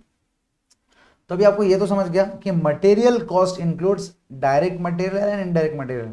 आप समझ रहे, तो टोटल मटेरियल कॉस्ट में डायरेक्ट मटेरियल इनडायरेक्ट मटेरियल है, लेकिन कॉस्ट शीट जब बनाएंगे, जो फर्स्ट शीट में डायरेक्ट मतलब डायरेक्ट मटेरियल, उधर सिर्फ और सिर्फ डायरेक्ट मटेरियल आएगा, इनडायरेक्ट मटेरियल नहीं आएगा। अब सर डायरेक्ट मटेरियल क्या, जो आपने, जो आपके दिमाग में था ना, जो आंसर देने से पहले उसको ही उसने 3 बात में लिख दिया। सबसे पहला, they are traceable to the cost unit. Sir what is cost unit? Sir what is cost unit? जिसका कॉस्ट निकाल रहे, क्या बोला यहां पर लिख दो आप, जिसका, एक काम करते हैं थोड़ा इसको निप छुट्टी कर देते हैं, जिसका कॉस्ट निकाल रहे, जिसका कॉस्ट निकाल रहे वो क्या है दोस्तों? Cost unit. जिसका कॉस्ट निकाल रहे वो क्या है दोस्तों? Cost unit. तो फर्स्ट पॉइंट देखो, they are traceable to the cost unit, मतलब कुर्ता देखते बराबर या घाघरा देखते बराबर समझ गया कि इसके अंदर ये तो है, they are traceable. Third point देखो, they can be identified directly with the production of the product, मतलब वो प्रोडक्शन ऑफ द प्रोडक्ट देख, मतलब प्रोडक्शन देखते देखते अपने को समझ जाएगा कि भाई वन एंड द सेम है ना, एक तो प्रोडक्ट देख के समझ गया या उसका प्रोडक्शन देखते देखते समझ गया। And second thing, last thing, this they represent a major element of the finished product cost. Finished product cost का मेजर एलिमेंट होता है, मतलब इनडायरेक्ट मटेरियल से ज्यादा डायरेक्ट मटेरियल लगता।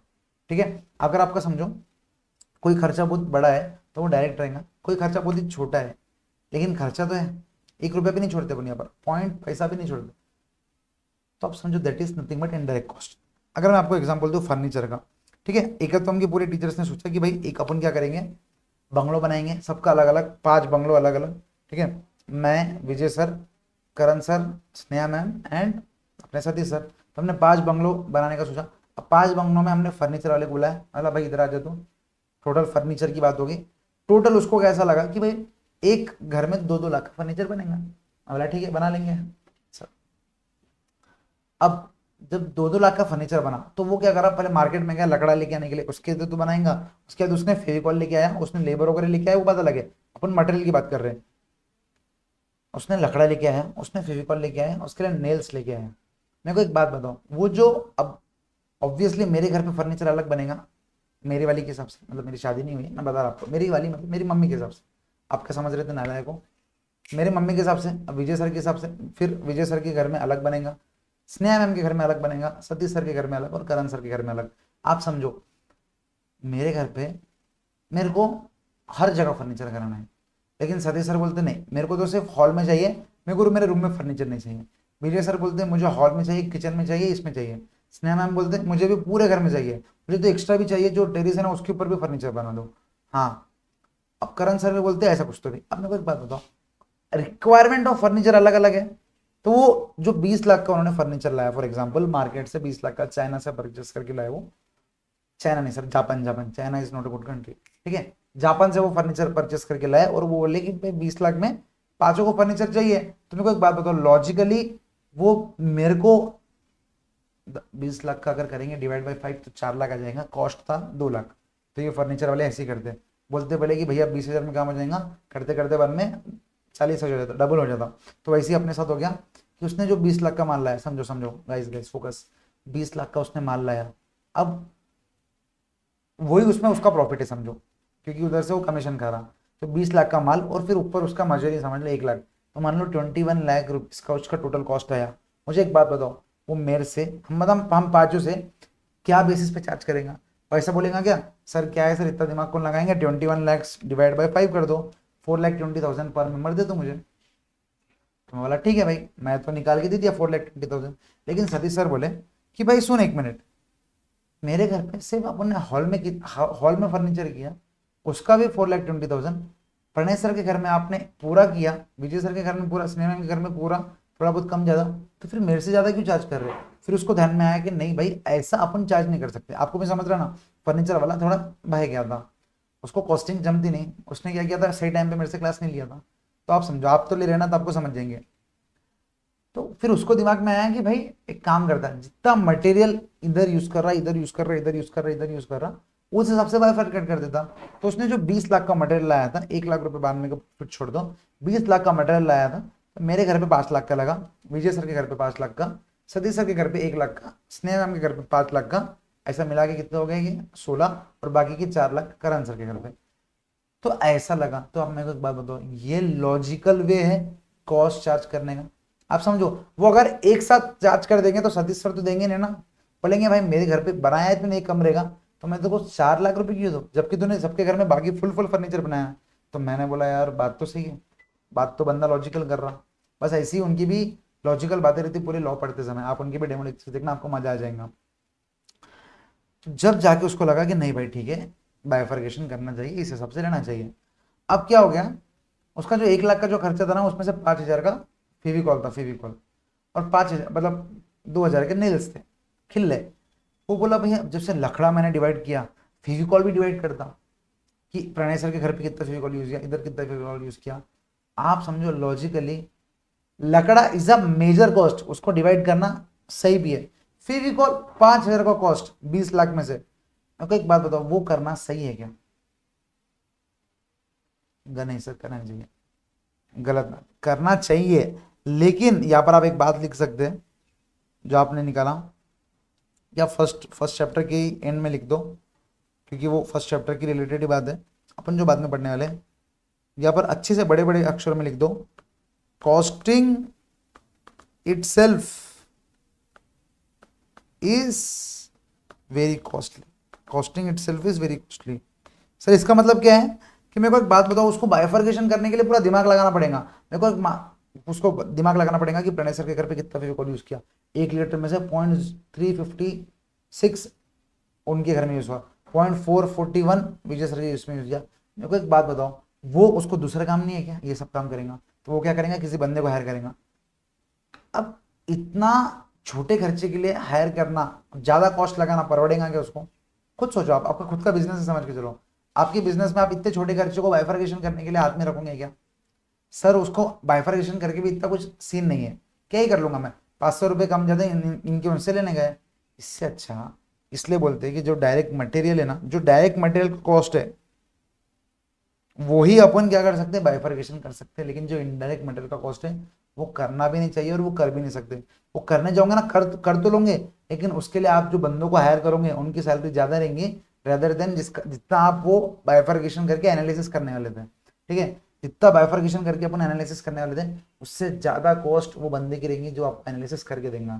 तो costing itself is more costly. तो आपको समझना पड़ेगा, आपने लिखना नहीं ये लाइन, ये लिख लो, costing itself is very costly. तो आपको समझना पड़ेगा कि मेरे को कॉस्टिंग ये चीज पे करना है कि नहीं करना है। तो उन्होंने बाइफर्केशन किया कि भाई डायरेक्ट मटेरियल पे तो करना पड़ेगा, इनडायरेक्ट मटेरियल पे करो ना करो आपकी मर्जी है। ठीक है, इनडायरेक्ट मटेरियल क्या है, देखो this include all other material used in production, जो डायरेक्ट मटेरियल के अलावा है सब। जैसे भी nails in furniture manufacturing and are to be considered as factory overhead, आपको समझ गया। अब आप और एक चीज समझो, जो बड़ी बड़ी मशीन रहती, ठीक है, जहां पर पेपर प्रिंट होता समझ लो, ये सब होता, तो उनके लिए डायरेक्ट मटेरियल क्या है सर, जो मशीन है उनके लिए वही मेन एक्सपेंस है। लेकिन आप समझो वो मशीन को प्रॉपर चलने के लिए वो ऑयल भी डालते रहते हैं, अगर वो ऑयल डालेंगे नहीं तो मशीन कुछ टाइम के बाद चलेंगी नहीं। तो वो ऑयल डाल रहे, इसका मतलब वो ऑयल क्या है sir, oil is a material, oil is an material. लेकिन जब आपको पेपर प्रिंट होके आएगा तो आपको दिखेगा नहीं कि ऑयल इसके अंदर है, मशीन में डाले थे अपन ने। इसका मतलब क्या है, oil is an indirect material, क्योंकि जो आपको दिख नहीं रहा।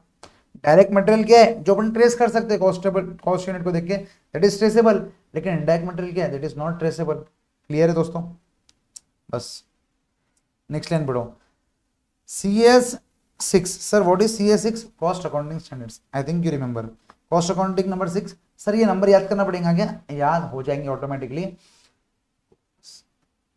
फिफ्थ चैप्टर इसके ऊपर ही, कॉस्ट अकाउंटिंग स्टैंडर्ड्स के ऊपर ही पूरा का पूरा वही पढ़ना है। कॉस्ट अकाउंटिंग स्टैंडर्ड 1 क्या है, 2 क्या है, 3 क्या है, 4 क्या है, 24 तक उसके अंदर का भी डिटेल में पढ़ेंगे, तो आपको याद हो जाएगा। तो आपको लिखना जरूरी है, क्या थोड़ा 70+ जब लाने का है तो थोड़ी मेहनत ज़्यादा ही करनी पड़ती है। ये बच्चे नहीं लिखेंगे जिसको 70+ नहीं लाने का है, जिसको 70+ लाने का है वो ऑटोमेटिकली याद करेगा, याद हो जाएगा।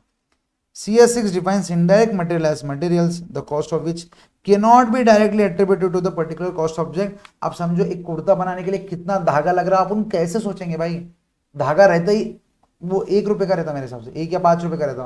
वो कुर्ता है 5,000 का, उतना धागा 5 रुपए का लगा, उसमें भी थोड़ा धागा इसमें लगा, थोड़ा इसमें लगा, थोड़ा इसमें लगा। तो एक बात बताओ, वो 5 रुपए बाइफरकेट करना पॉसिबल है क्या? कर भी लोगे तो कितना कॉस्टली है, तो आप समझ रहे, which cannot be directly attributable. कर भी लोगे मतलब, एक तो कर ही नहीं सकते, इन्होंने लिख दिया कैनॉट बी डायरेक्टली एट्रीब्यूटेबल, क्योंकि कोई करता ही नहीं।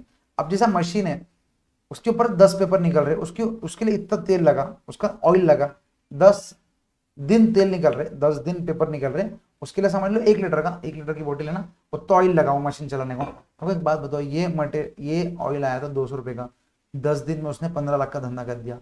वो 200 रुपए बाइफरकेट कर पाओगे क्या, बताओ? नहीं सर, क्योंकि एक दिन प्रोडक्शन ज्यादा हुआ, एक दिन प्रोडक्शन कम हुआ, एक दिन मीडियम हुआ, तो कैसे प्रोडक्शन करोगे भाई? So can not be directly attributable. अब समझ रहे हो क्या, फ्लो आ रहा, मटेरियल क्या है, इनडायरेक्ट मटेरियल क्या है, डायरेक्ट मटेरियल क्या है। This is very important. एक बार आप समझ जाओगे ना कि डायरेक्ट मटेरियल क्या है, इनडायरेक्ट मटेरियल क्या है, ये चैप्टर में तो आपको पूरा ध्यान में आएगा। लेकिन जो नेक्स्ट चैप्टर अपन पढ़ेंगे, मतलब नेक्स्ट मतलब हर जगह आपको कॉस्ट शीट यूज आएंगे। कॉस्ट शीट में डायरेक्ट अलग करना पड़ेगा, इनडायरेक्ट अलग करना पड़ेगा, तो दैट इज इट, आपको करना सीखना ही है। अब आ जाओ जो नेक्स्ट अपन पढ़ने वाले, दैट इज, अब अपन जब इतना ठोक ठोक के बोल रहे हैं कि मटेरियल कॉस्ट इंपॉर्टेंट है, मटेरियल कॉस्ट इंपॉर्टेंट है, तो मैं आपको बोल रहा हूँ, मैं वो जब डोसा खाने गया, मैं जब वो डोसा खाने गया तो मैंने बोला कि भैया आप कितना महंगाई कर रहे हैं, तो बोले क्या करे सेठ, क्या करे सेठ, मटेरियल महंगाई इतना है। तो मैंने बोला ठीक है भाई, अब बात क्या करें, बेचारे का क्या बोल सकते हैं, मटेरियल ही महंगा है तो अपन और क्या बोल देंगे। तो फिर मैं प्रॉपर अपना डोसा खा रहा, बढ़िया मजेदार एकदम, सुबह का टाइम।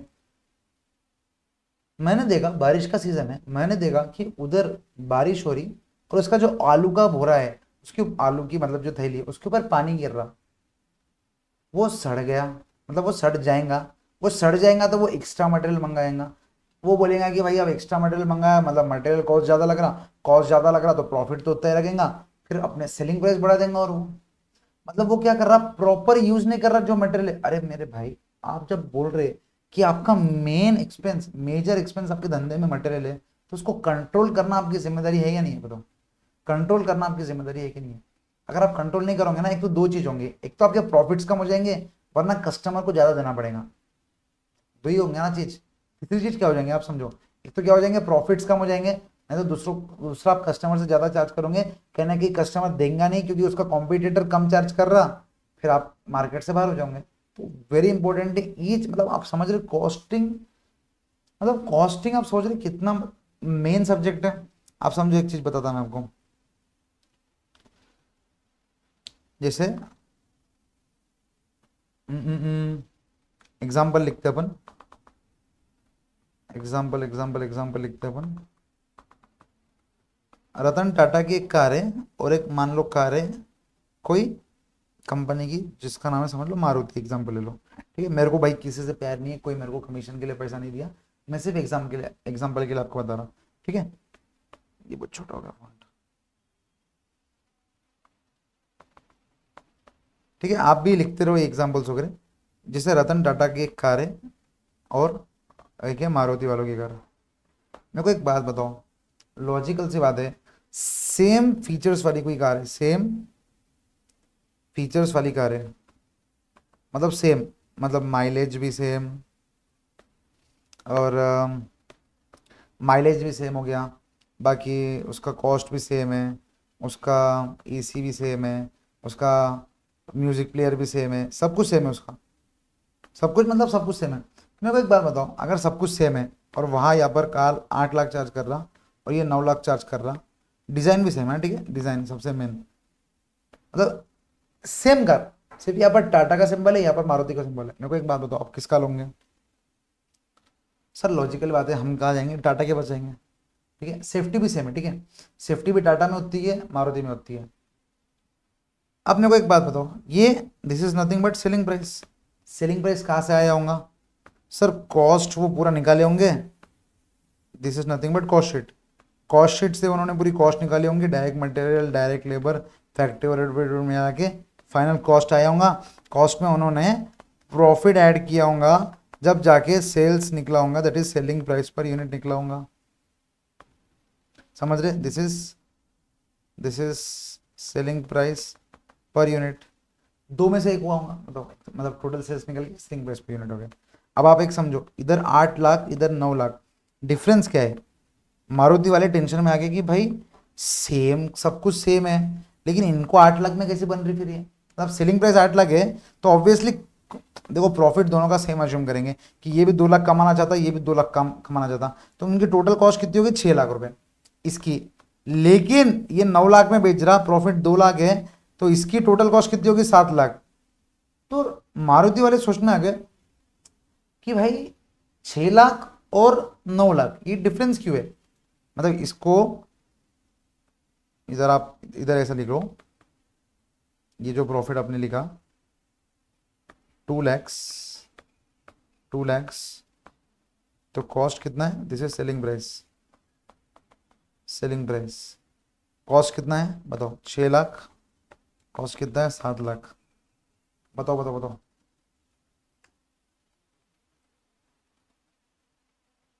6 लाख 7 लाख, 6 लाख 7 लाख।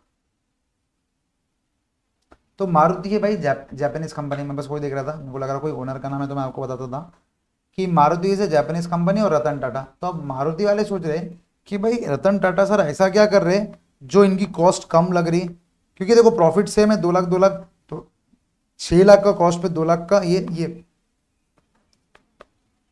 तो फिर जब मालूम पड़ा कि इन्होंने रतन टाटा सर ने मटेरियल पे है ना ग्रिप ला ली, ये लोग मटेरियल को कंट्रोल अच्छे से कर रहे हैं, ये लोग मटेरियल का सब कुछ अच्छे से कर रहे हैं, जो ये लोग नहीं कर रहे। क्योंकि आप समझो कहीं ना कहीं क्या होगा, अगर आपका मटेरियल कॉस्ट ज़्यादा है, एक तो प्रॉफिट देखो 8 लाख और 9 लाख, इसका मतलब क्या है? सब लोग किसके कार खरीदेंगे? Sir obviously Ratan Tata sir की 8 लाख, क्योंकि बाकी सब सेम है। तो अल्टीमेटली इसको वर्ड यूज नहीं करना चाह रहा, लेकिन जे मार के आपको समझ गए ना, जे मार के इसको 8 लाख यूज करना पड़ेगा, 8 लाख की इसका सेलिंग प्राइस रखनी पड़ेगी। अब 8 लाख की सेलिंग प्राइस और 7 लाख का कॉस्ट तो फिक्स्ड है ना, कॉस्ट थोड़ी अपन बदल सकते हैं। तो प्रॉफिट कितना हो गया? अल्टीमेटली 1 लाख। इसका मतलब क्या है? एक तो प्रॉफिट कम होगा, या तो फिर उसको कुछ ना कुछ ऐसा करना पड़ेगा जिससे उसका कॉस्ट 6 लाख पे आए, सो दैट उसको प्रॉफिट 2 लाख कमा पाए। क्योंकि आप समझो वो 8 लाख के ऊपर मार्केट में नहीं बेच सकता, वो अगर बेचेगा तो बिकेगा ही नहीं ना। तो दो रीजन क्या हो गए, एक तो अपना प्रॉफिट कम होगा, मतलब एक तो प्रॉफिट कम हो जाएगा, नहीं तो अपने को कैसे भी कॉस्ट कम करना पड़ेगा। तो आप समझो since material cost comprises a significant portion of the total cost of the product it requires control. क्योंकि मटेरियल कॉस्ट अगर बढ़ गया तो आपका प्रॉफिट कम हो जाएगा, या तो मार्केट से बाहर हो जाओगे आप, दो में से एक ही चीज होगा। तो मटेरियल कॉस्ट को कम से कम रखना दैट इज वेरी इंपॉर्टेंट। तो ये जो कॉस्ट है ना 7 लाख, उसको बाइफरकेट करना पड़ेगा कि रतन टाटा सर का मटेरियल कॉस्ट कितना आ रहा, मेरा कितना आ रहा, मेरा ज्यादा क्यों आ रहा? मेरा ज्यादा इसलिए आ रहा क्योंकि मेरा प्रॉपर टाइम पे मटेरियल अवेलेबल नहीं है, मेरे को अभी बनाना है, मेरा लेबर बैठा है, लेकिन मेरे पास मटेरियल ही नहीं है जिससे मैं फिनिश गुड्स में बना सकूं। तो जब लेबर है ना खाली बैठा है, लेबर खाली बैठा है तो मेरे को एक्स्ट्रा पैसे देने पड़ रहे हैं। अगर वही मटेरियल ऑन पहले पहले से मंगा के रखता था तो लेबर खाली नहीं बैठता था, तो वो काम करता था। तो अब खाली बैठा है ना भाई, मटेरियल ही नहीं, वो करेगा क्या? मटेरियल रहेगा तो वो काम करेगा। नेक्स्ट, प्रॉपर क्वालिटी का नहीं लेके आया, तो जब फिनिश गुड्स बने तो ऐसा मजा नहीं आया, तो मजा नहीं आया तो अपन मार्केट में नहीं बेचे, तो वापस से अपने को बनाना पड़ा। अब समझो प्रॉपर क्वालिटी का अगर मटेरियल नहीं आएगा तो गड़बड़ हो जाएंगी, क्योंकि एफिशिएंसी नहीं रहेंगी, तो फिर रतन टाटा सर ऊपर चल जाएंगे अपने से, मारुति वाली ये सोच रहे हैं। तो प्रॉपर क्वालिटी भी इंपॉर्टेंट है, अवेलेबिलिटी तो इंपॉर्टेंट है ही, क्योंकि अगर मान लो लेबर आ गया रेडी होके सुबह, ठीक है सर मैं लेबर नहीं हूँ, समझो भाई फैक्ट्री का लेबर आ गया, आके बैठ गया और रील्स देख रहा, मैं बोला भाई काम कर ले, बोले सर क्या काम करूं, मटेरियल नहीं आया। तो मैंने मेरे फिर मैनेजर को फोन किया, मैं बोला भाई मटेरियल क्यों नहीं आया? सर वो बस कल ऑर्डर किया था, 1-2 दिन में आ जाएगा। तो आप समझो 2 दिन के बाद मटेरियल आएगा। अब वो लेबर को इसके अलावा कुछ नहीं आता, तो वो उसको जो 2 दिन की सब सैलरी जा रही वो तो एक्स्ट्रा जा रही, कहीं ना कहीं अपना कॉस्ट बढ़ गया, तो कॉस्ट बढ़ गया तो प्रॉफिट कम हो गया। इसका मतलब क्या है, proper availability of material is very important, वरना गड़बड़ हो जाएंगे। सेकंड चीज, प्रॉपर क्वालिटी एंड प्राइस। अगर क्वालिटी नहीं रहेंगी तो मटेरियल क्या, लेबर क्या कर रहा, लेबर काम तो अच्छे से कर रहा, लेकिन क्या हो गया भाई, अब समझो डोसा अच्छा कब बनेगा, जब आलू अच्छे रहेंगे। तो भाई आलू अगर गड़बड़ हो गया, आलू अगर वो जो लाया वो प्रॉपर क्वालिटी का नहीं है तो गड़बड़ हो गया। आप समझो डोसे में मजा ही नहीं आएगा ना। रामेश्वरम नाम का कैफे है बेंगलोर में, वो इतना क्यों चलता है, क्योंकि उसकी क्वालिटी इतनी सही है, ठीक है, वो चार्ज ज्यादा करता है लेकिन क्वालिटी इतनी सही है। तो आपको eight any point of time देखो, ऐसा नहीं है कि बहुत एकदम प्रीमियम यूएसए से आलू मंगा रहे तो उससे वजह से कॉस्ट ज्यादा हो जाएगा, तो फिर बंदे देंगे नहीं आपको। तो आपको नॉर्मल क्वालिटी का तो भी मेंटेन करना चाहिए। नेक्स्ट, वो आपने क्या करा, आपके मैनेजर को बोला भाई जाके आलू लेके आ जाओ, या जापानीज वाले ने बोला उनके मैनेजर को जाके तू ये जो मटेरियल लगता है वो लेके आ जा कार बनाने को। तो उसने क्या करा, अच्छा लाने के चक्कर में मोर प्राइस में लेके आ गया। अरे भाई तूने एक्स्ट्रा प्राइस में लेके आ गया, वापस प्राइस बढ़ गई। आलू अच्छे लाने के चक्कर में उसने प्राइस ज्यादा दे दिया, कार अच्छी बनाने के चक्कर में प्राइस ज्यादा दे दिया, प्राइस ज्यादा दे दिया, वापस अल्टीमेटली प्रॉफिट कम हो गया। अब समझो आप, दिस इज अ प्रोसेस, आपको समझना पड़ेगा। ये सब मैं याद करा दूंगा आपको शॉर्टकट बना के, लेकिन आपको जब समझ जाएगा ना तो आपको याद करने की जरूरत नहीं है। अवेलेबिलिटी रहनी चाहिए, प्रॉपर क्वांटिटी, मिनिमम वेस्टेज। अब जब वो डोसा बना रहा, वो आलू छिलेगा, फिर उसको ये करेगा, अब वो छिलने छिलने में अगर आधा आलू उसने वेस्ट कर दिया तो क्या, देखो थोड़ा बहुत तो वेस्ट होगा, अपने को भी समझता है, जब अपन अपने घर पे भी मम्मी जब छिलती आलू तो थोड़ा आलू आ जाता, लेकिन वो थोड़ा आना ठीक है ना, मिनिमम वेस्टेज होना जरूरी है। भाई अगर तुम छिलने छिलने में पूरा आलू छिल दोगे तो फिर मजा क्या है भाई, मालूम पड़ा एक आलू में आधा ही आलू काम आ रहा, बाकी तो वेस्टेज में जा रहा, तो फिर क्या, फिर तो लॉस ही लॉस है। या लॉस नहीं होगा तो भी प्रॉफिट कम हो जाएगा अपना, आप समझ रहे। नेक्स्ट, ओवर स्टॉकिंग नहीं करना है। ओवर स्टॉकिंग एज इन, अब अपन पूरा एग्जांपल इस पे आ जाते, मतलब लॉजिकली आप वही एग्जांपल मतलब टाटा कार्स पे सोच सकते, कार्स पे सोच सकते हैं। ओवर स्टॉकिंग, अब वो क्या करा इसने, आलू मैं बोला ना अवेलेबल रहना चाहिए, अवेलेबल रहना चाहिए, तो अवेलेबल रहने के चक्कर में इसने ना बहुत सारे 100 किलो आलू लेके आ गए।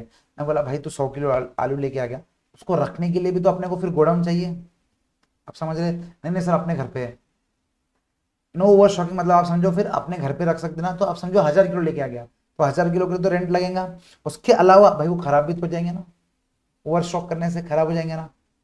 अगर कम है तो कस्टमर सामने खड़ा है और मटेरियल खत्म हो गया, डोसा बना रहा, 15-20 डोसे दे दिया, उसके बाद आलू खत्म, क्योंकि अपने पास प्रॉपर मटेरियल अवेलेबल नहीं था।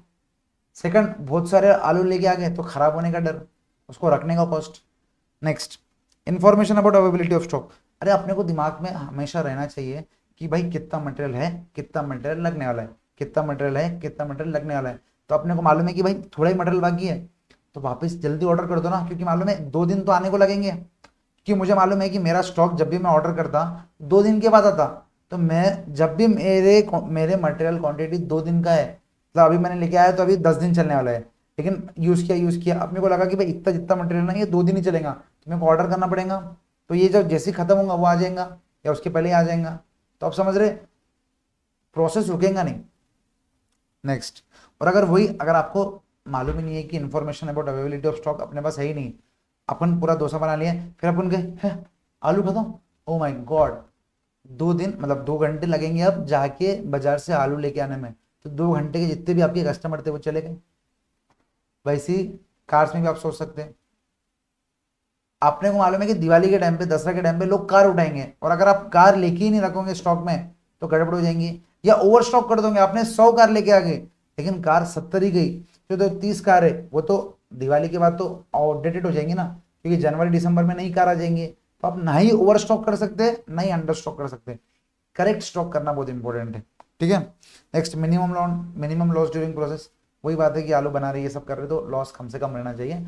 इसको क्या बोलते हैं दोस्तों, आप समझो, this is what objectives of material control. मतलब the following steps have to be undertaken, there is no efficiency as regards material. मतलब एफिशिएंसी पे इफेक्ट नहीं आना चाहिए और आपको मटेरियल कंट्रोल करते रहना चाहिए। इंपॉर्टेंट दोस्तों एमसीक्यू, इसके एमसीक्यू बोल रहा, 5 मार्क का क्वेश्चन कभी भी बन सकता है इसके ऊपर।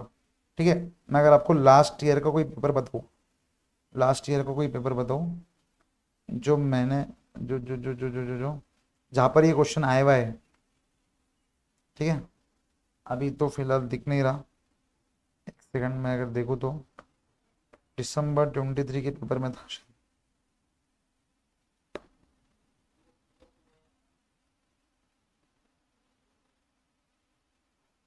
जो 8 क्वेश्चन है ना दोस्तों, 8 क्वेश्चन में है ना, 8 क्वेश्चन में रहता है, लेकिन अभी नहीं दिख रहा कौन से पेपर में, लेकिन मेरी बात मानो थियरी क्वेश्चन आते हैं इसके अंदर से। ठीक है, तो objectives of material control can be a option. अब आ जाओ, मटेरियल कंट्रोल आपको धुंधला धुंधला समझ गया कि क्या क्या रहेगा मटेरियल कंट्रोल।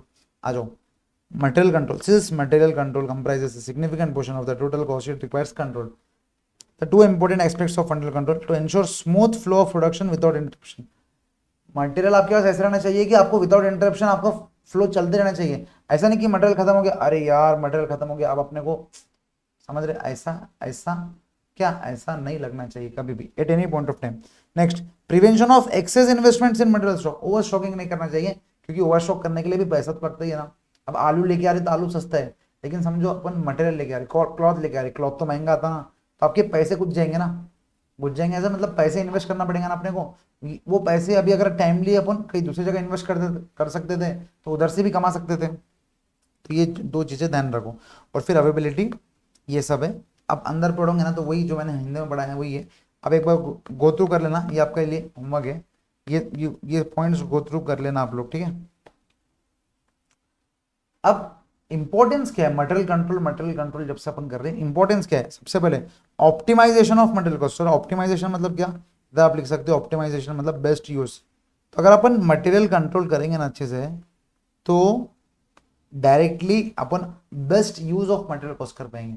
मतलब देखो ऑब्वियसली भाई कुर्ता बना रहे तो कपड़े के लिए तो खर्चा लगेंगे, लेकिन कपड़े के लिए अगर मटेरियल को कंट्रोल करके रखेंगे, जैसे ऊपर जैसे बताया था वो सब चेकलिस्ट अगर अपन हाँ बोलेंगे तो अपन कहीं ना कहीं क्या कर रहे हैं, best use of material cost कर रहे हैं, मतलब मटेरियल कॉस्ट जो है ना उसका बेस्ट यूज कर रहे हैं।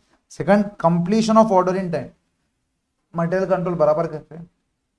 डोसा वाला आया, आलू है, दे दिए, वरना क्या हो रहा भाई, अब 10 मिनट रुको, 10 मिनट रुको, 10 मिनट रुको, 10 मिनट रुको, आलू लेके आ रहा, आलू लेके आ रहा, छिल रहे, बना रहे, बेच रहे, कंप्लीशन हो रहा लेकिन इन टाइम में नहीं हो रहा। आप समझ रहे, completion of order in time में हो रहा, टाइम से थोड़ा ज्यादा लग रहा, क्योंकि proper availability of raw material नहीं था। समझ रहे हो ना आप। नेक्स्ट, रिडक्शन इन वेस्टेज अगर कंट्रोल करेंगे तो, बस ये डब्बा भरने के लिए इन्होंने लिख दिया। लास्ट है minimizing interruption in production process. जो प्रोडक्शन प्रोसेस रहता, लोगों को अगर मटेरियल अवेलेबल नहीं है तो वो प्रोडक्शन प्रोसेस क्या होगा, रुक जाएगा, तो वो इंटरप्शन हो जाएगा। One and the same optimization. Active passive wise खेल रहे हैं लोग, क्योंकि इनको 4 मार्क का क्वेश्चन बनाना है, 4 पॉइंट लिखना जरूरी है, तो ये और ये पॉइंट तो सेम ही है ना भाई, थोड़ा स्लाइट डिफरेंस के साथ। तो इसी के साथ अपना ये मटेरियल कंट्रोल ये सब हो गया। अब अपन क्या करते हैं, एक चीज समझो, अपन ने इधर एक चीज पढ़ी थी, सर क्या पढ़ी थी, मटेरियल कंट्रोल में दो दो बातें अपन ने पढ़ा था, ओवर स्टॉकिंग नहीं करना चाहिए और आपके पास अवेलेबल रहना चाहिए। इसका मतलब क्या है आप समझो,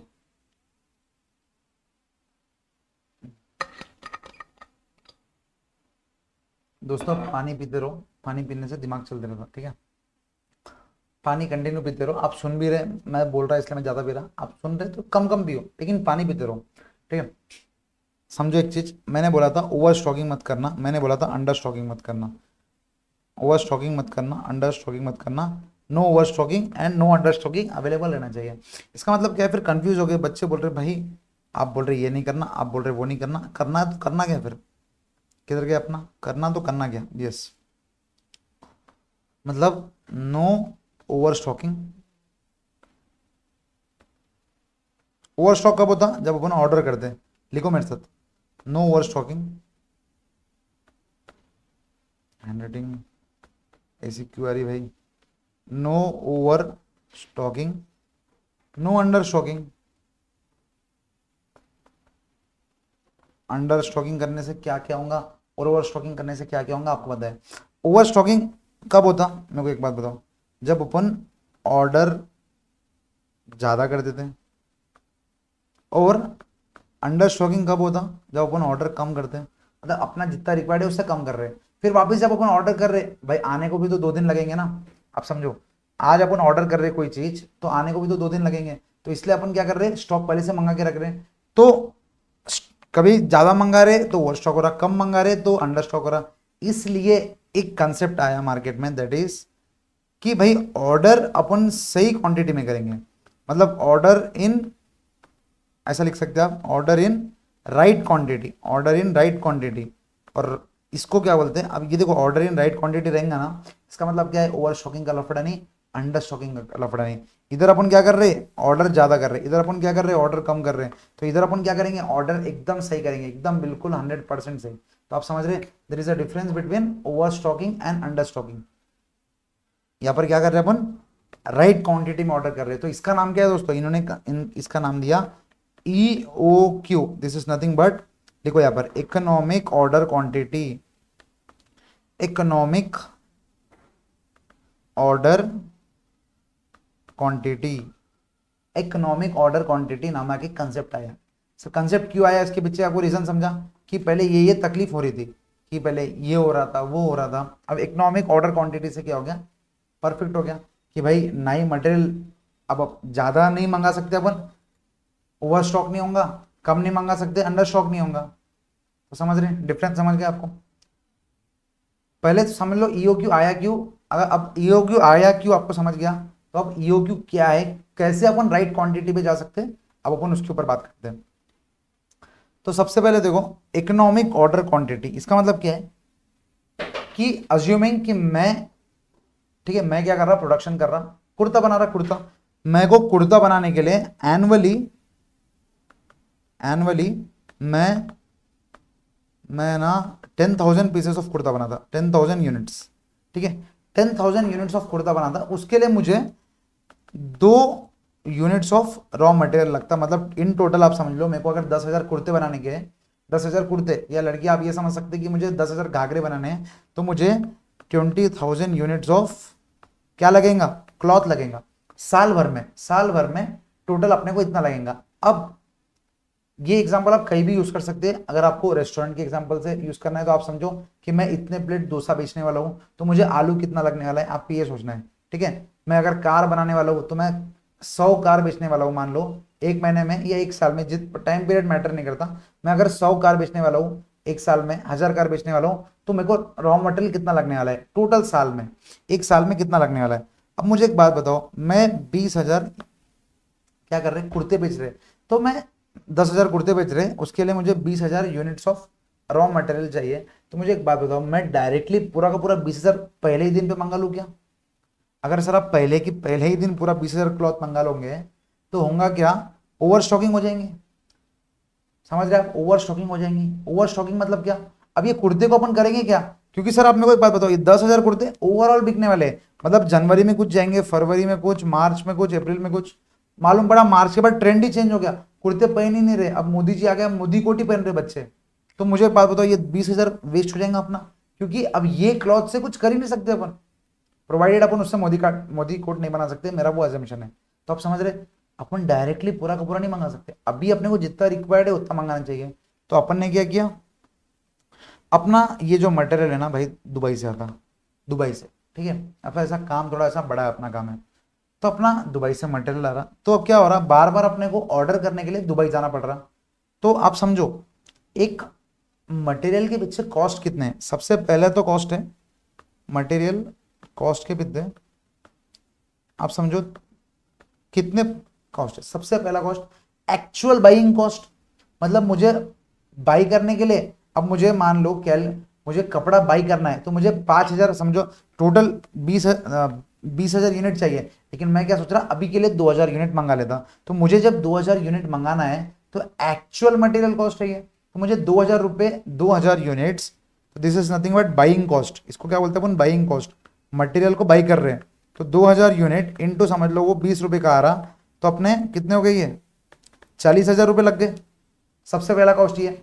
सेकंड नंबर कॉस्ट आप समझो, बाइंग कॉस्ट के बाद एक चीज मुझे बताओ, बाइंग कॉस्ट के बाद उसको वो मटेरियल आ गया करेक्ट क्वांटिटी में भी आ गया, तो अपन एक ही दिन में उसको यूज कर लेंगे क्या।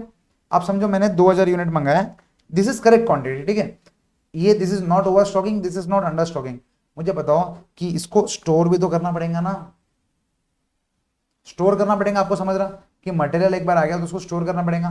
जी हाँ सर, क्योंकि 2,000 का 2,000 मैं 3 महीने में यूज करने वाला हूँ, मतलब ये 2 महीने में यूज करने वाला हूँ, तो जब तक मैं 2 महीने तो इसको कहीं ना कहीं रखना पड़ेगा, ठीक है।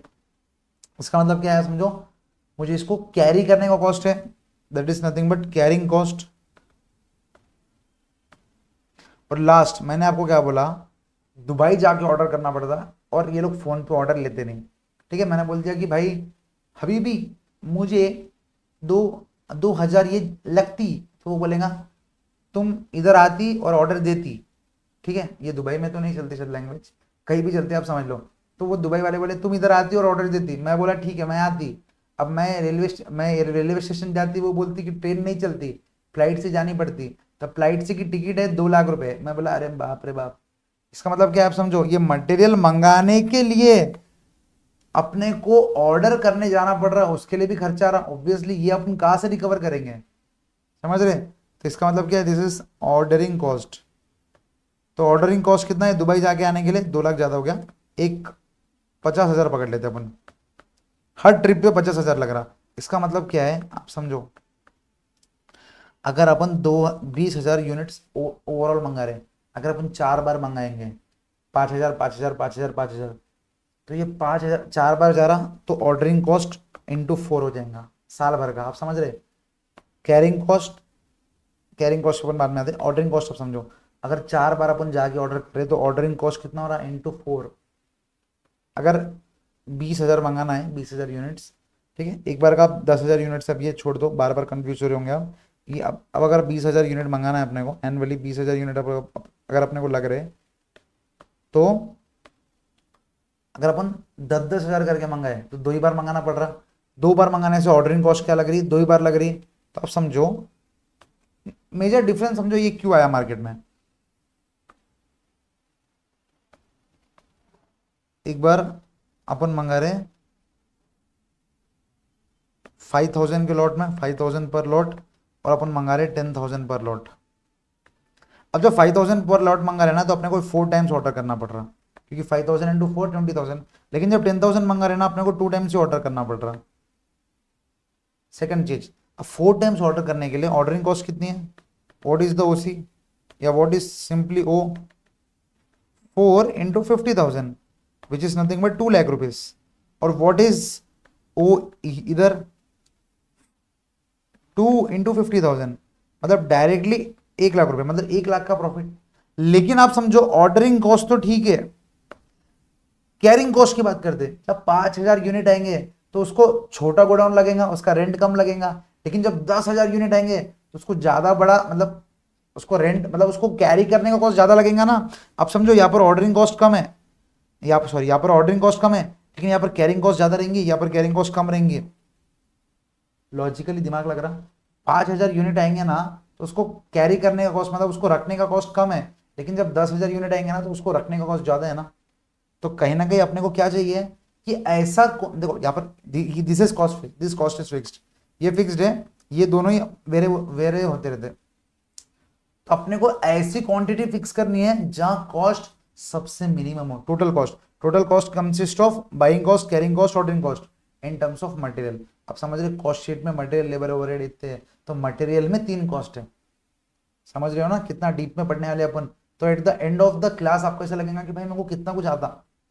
और ये तो कॉस्टिंग में अपने को इंटर में ऐसा लगेगा, तो फाइनल का जब आप पढ़ लोगे ना फिर तो आप एकदम ऐसा एकदम कॉन्फिडेंस ऐसा रहता है। और कॉस्टिंग में आपको पता रहा, कॉस्टिंग में अगर आपको मजा आ रहा है और अगर आपको कॉस्टिंग में ही बाद में काम करना है तो उसके लिए अच्छा एक्सपीरियंस, अच्छा प्रैक्टिकल नॉलेज जरूरी है। तो मैं जो भी एग्जांपल्स आपको दे रहता हूँ ना, तो आप ये कहीं ना कहीं लिख के रख लिया करो कि हाँ भाई ये कंसेप्ट इससे link.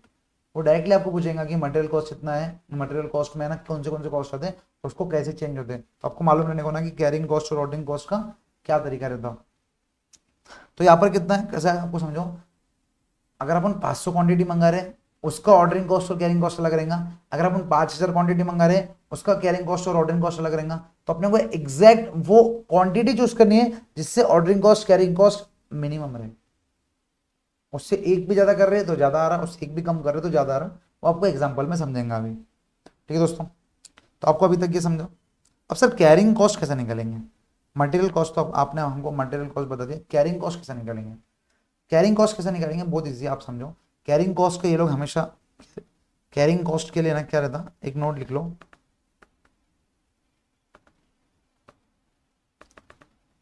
Carrying cost is nothing but, इसको हमेशा यह ध्यान रखो, this is carrying cost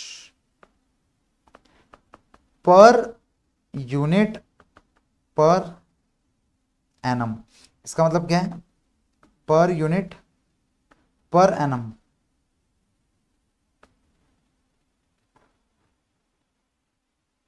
per year लिख देते, एनम पता नहीं उड़ क्यों जा रही है। Carrying cost per unit per annum, per year. मतलब अगर मैं 5000 यूनिट्स मंगा रहा तो इस ये 5000 यूनिट्स, तो पर यूनिट का खर्चा लेंगे अपन, पर यूनिट का खर्चा। पहले सबसे पहले कैरिंग, यहाँ पर तो टोटल कैरिंग कॉस्ट लेंगे, आप समझो। यहाँ पर ऑब्वियसली टोटल कैरिंग कॉस्ट लेंगे, लेकिन अपन per unit carrying cost per unit per annum निकालेंगे, फिर इंटू टोटल कर देंगे। ठीक है, अब वो कैसे निकालते हैं, जितने भी यूनिट से। और अक्सर ये कैसा दिया रहता बताया क्या, कि this is 20% of cost, carrying cost example ऐसा देता, 20% ऑफ कॉस्ट या 8% ऑफ इन्वेंट्री ऐसा देगा। इसका मतलब क्या है, अगर मान लो कैरिंग कॉस्ट पर यूनिट है 25 रुपए जो अपन दुबई से मंगा रहे हैं, into 20% is the carrying cost per unit, this is nothing but 5। 8% 100 रुपए का कोई कॉस्ट है, 8% इज द कैरिंग कॉस्ट। ये देंगे, ऐसे लाइन देंगे आपको कैरिंग कॉस्ट, या डायरेक्टली दे देंगे कि 2 रुपए पर यूनिट आपको कॉस्ट लगने वाला है। एक तो डायरेक्टली ये दे देंगे, नहीं तो वो क्या करेगा, जो भी कॉस्ट प्राइस है उसका परसेंटेज देगा। तो यहाँ पर आपको 8% निकाल के आपको क्या करना पड़ेगा, 8 रुपीज। तो 8 is the carrying cost per unit per annum. ये होगी first point. Second, total carrying cost निकालेंगे तो ये into total number of units कर देंगे। Third and the most important thing, यहाँ पर लिख दो इंपॉर्टेंट। और आप एक चीज समझो, जब अपन 20,000 यूनिट्स है, अपन मान लो 2 बार मंगा रहे, ठीक, तो अपन पहले 10,000 मंगा रहे और बाद में 10,000 मंगा रहे। ठीक है, अब जब 10,000 आ गए, ये गोडाउन है, ठीक है, ये जनवरी फरवरी मार्च अप्रैल मई जून, और सेम यहाँ पर आप समझ लेना। अब जनवरी में उसके पास 10,000 यूनिट्स रहेंगे, या आप समझ लो जनवरी में जितनी यूज़ करा उसके पास बचे 8,000 यूनिट। उसके बाद फरवरी में उसके पास बचे 6,000, उसके बाद 4,500 बचे, उसके बाद 3,000 बचे, उसके बाद तो 1,000 ही बचे, और लास्ट में जून में क्या हो गया, उसके पास 0 बचे। तो वापस अपन ने ऑर्डर कर लिया तो वापस ये रिफिल हो गया 10,000 या 9,000 पकड़ लो, जून में यूज़ किया होगा ना 9,000, तो वापस ये 0 तक। इसका मतलब आप समझो इन्वेंट्री, ये गोडाउन है, ये क्या है, ये गोडाउन है ना। गोडाउन में आप समझो पहले ज्यादा मटेरियल था, at the end of the 6 month आते आते मटेरियल हो गया 0। आपने को एक बात बताओ, कैरिंग कॉस्ट करने का, अगर मेरे पास जब ज्यादा मटेरियल रहेगा तो मैं ज्यादा स्पेस लूंगा, लेकिन मेरे पास मटेरियल कम हो गए तो मेरा कॉस्ट भी कम होना चाहिए। मटेरियल कम, कॉस्ट कम, कॉस्ट कम, कॉस्ट कम। और लास्ट मंथ में जब मेरे पास मटेरियल नहीं है, 0 है, जब तक दूसरा मटेरियल नहीं आता, तो मेरे को पास 0, मतलब मैं बस कैरिंग कॉस्ट लगने को ही नहीं होना ना। जब आप समझ रहे, यहाँ पर कैरिंग कॉस्ट ज्यादा, कम कम कम कम 0 लगने को ना, आप समझ रहे, वापस कैरिंग कॉस्ट ज्यादा, फिर कम कम कम कम 0। ये चीज आपको समझी कि जो अपन रेंट ले रहे, नहीं ना सर आप जो रेंट लोगे, अब कुछ लोग क्या बोलेंगे, सर आपने एक कमरा ले लिया, आप उसमें 10,000 डालो या 1,000 डालो, रेंट तो रेंट लगेगा ना। लेकिन बड़े बड़े लोग है ना ऐसा नहीं सोचते, बड़े बड़े लोग है ना जगह पे खेलते हैं। मतलब अगर अगर मान लो, मैं एग्जांपल दे रहा हूँ आपको, इतनी बड़ी जगह है तो ये लोग जगह पे रेंट पे ले लेते हैं। पहले मान लो, एग्जांपल दे रहा हूं, मैं इतनी जगह यूज कर रहा जितना मेरा हाथ है, ठीक है, मैं इतनी जगह यूज कर रहा, तो इतनी जगह मैं है ना सबलेट कर देता किसी और को। सबलेट एज इन मैं बोलता कि भाई मेरे को है ना इतनी जगह काम की नहीं है, आप यूज कर लो, तो इसका मुझे रेंट मिल जाता था। फिर उसके बाद अगर मान लो मेरा मटेरियल कम हो गया और मेरे को जगह इतनी लगी जितना मेरा हाथ है अभी, ठीक है, अब जब मेरे को जगह इतनी लग रही तो मैं इतना और किसी को देखी इस पे कमा सकता ना।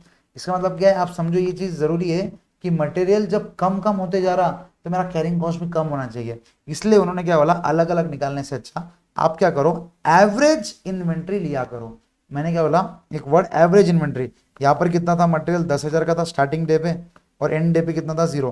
तो आप क्या करो, नहीं आपका 10,000 नहीं मेरा 10,000, और एकदम डिटेल में नहीं जाते, किचकिट नहीं करते, अपन क्या करते हैं यहाँ पर एवरेज इन्वेंट्री लेंगे। Average inventory, sir average inventory कैसे निकालेंगे अपन, एवरेज इन्वेंट्री निकालेंगे 0 plus 10,000 divided by 2, that is nothing but 5,000 units पे अपन कैरिंग कॉस्ट लगाएंगे।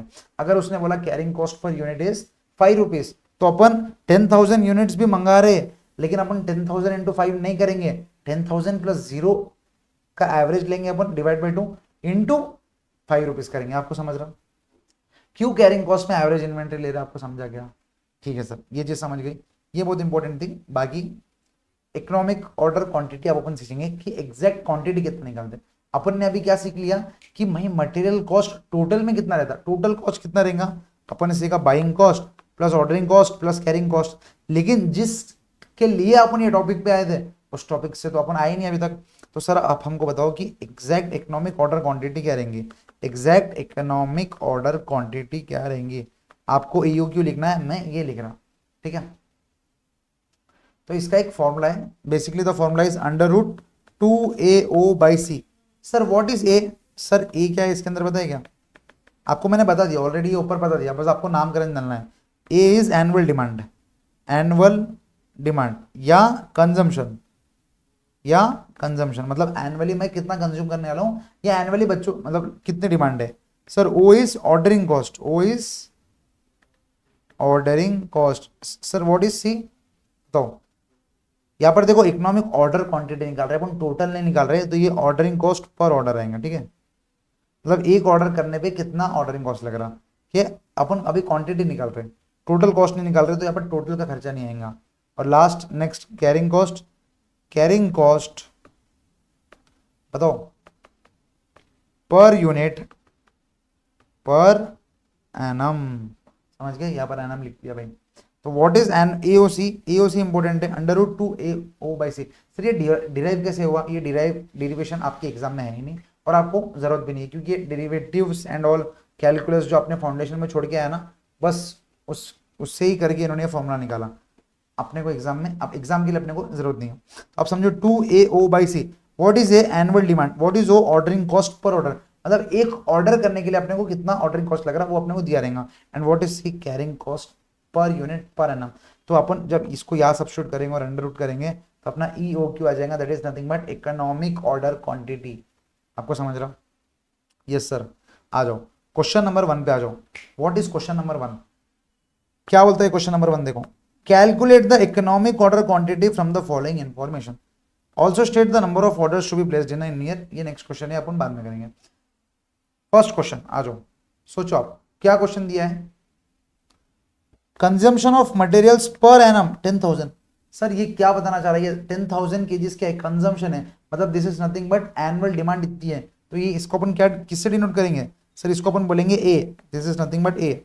Next order placing cost per order, order placing cost per order मतलब क्या है, ऑर्डरिंग कॉस्ट है ये, पर ऑर्डर है तो ये क्या है सर ओ, समझ गए AO। नेक्स्ट क्या है, कैरिंग कॉस्ट के लिए अपने को डाटा चाहिए। आप देखो cost per KG of raw material is ₹2, मतलब एक रॉ मटेरियल पढ़ने के लिए एक यूनिट, देखो cost per KG of raw material ₹2 है। स्टोरेज कॉस्ट देखो क्या दिया है, मैंने आपको बताया ना, storage cost is nothing but carrying cost, store करने के लिए जितना कॉस्ट लग रहा,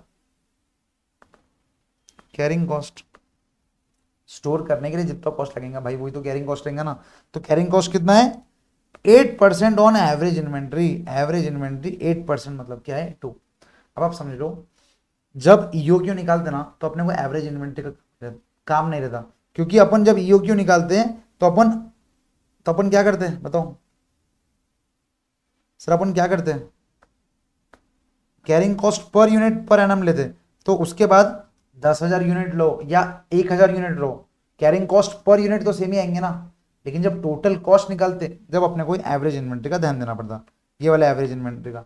लेकिन अगर कॉस्ट पर यूनिट निकाल रहे अपन, तो 10,000 यूनिट के लिए भी कॉस्ट पर यूनिट सेम रहेगा और 1 यूनिट के लिए भी कॉस्ट पर यूनिट सेम ही रहेगा। समझ रहे आप? देखो आप, स्टोरेज कॉस्ट है 8% ऑन एवरेज इन्वेंट्री, तो अभी सबसे पहले अपन ए निकालेंगे। सर ए क्या है, ए कितना है 10,000 kg। उसके बाद ओ कितना है सर, ओ है ₹50। और सी कितना है, अगर ए और सी आपको आ गया तो फिर तो आप यू क्यू निकाल सकते हैं आराम से। जी हाँ सर, सी कितना है sir 8% on average inventory. 8% of मैंने क्या बोला, carrying cost per unit, 8% on cost देंगे, कॉस्ट के ऊपर 8% लगने वाले। तो कॉस्ट कितना है सर, ₹2 का एक मटेरियल का कॉस्ट है पर यूनिट ₹2, और उसको कैरी करने का कॉस्ट कितना है 8% है। तो 2 into 8% this is nothing but, उठाओ कैलसी, 2 into 8% this is nothing but 0.16। अब बस अपने पास जो ईओक्यू के लिए अपने को चाहिए वो मिल गया। यस सर, ईओक्यू का फॉर्मूला क्या है बताओ मेरे साथ, EOQ is √2AO/C which is nothing but under root, या सब्स्टिट्यूट करो 2 इंटू 10,000 इंटू ओ कितना है 50 cost per order divide by सी कितना है 0.16। आप समझ रहे? बस अब इसको सॉल्व करेंगे तो अपने को इकोनॉमिक ऑर्डर क्वांटिटी मिल जाएंगी। आ जाओ इसको सॉल्व करो, 2 इंटू 10,000 इंटू पॉइंट, नहीं सर पॉइंट तो डिवाइड करेंगे, इंटू 50 डिवाइडेड बाई 0.16 कितना आ रहा 62,50,000 आ रहा क्या दो, 62,50,000 आ रहा under root 62,50,000 which is equal to, उसका रूट कर दो दोस्तों तो ये आ गया 2,500 यूनिट्स।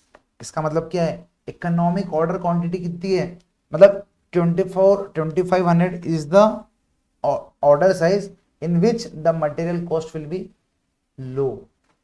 आप समझ रहे, 2,500 यूनिट्स ऐसे यूनिट्स है जहां पर टोटल कॉस्ट मिला के सबसे कम आएगा, ऑर्डरिंग कॉस्ट, बाइंग कॉस्ट और carrying cost, buying cost, ordering cost, carrying cost. समझ गए sir? What is EOQ, economic order quantity, order करने का साइज। फॉर्मूला क्या था, √2AO/C। ए क्या है एनुअल डिमांड, ओ क्या है ऑर्डरिंग कॉस्ट, एंड सी क्या है carrying cost per unit per annum.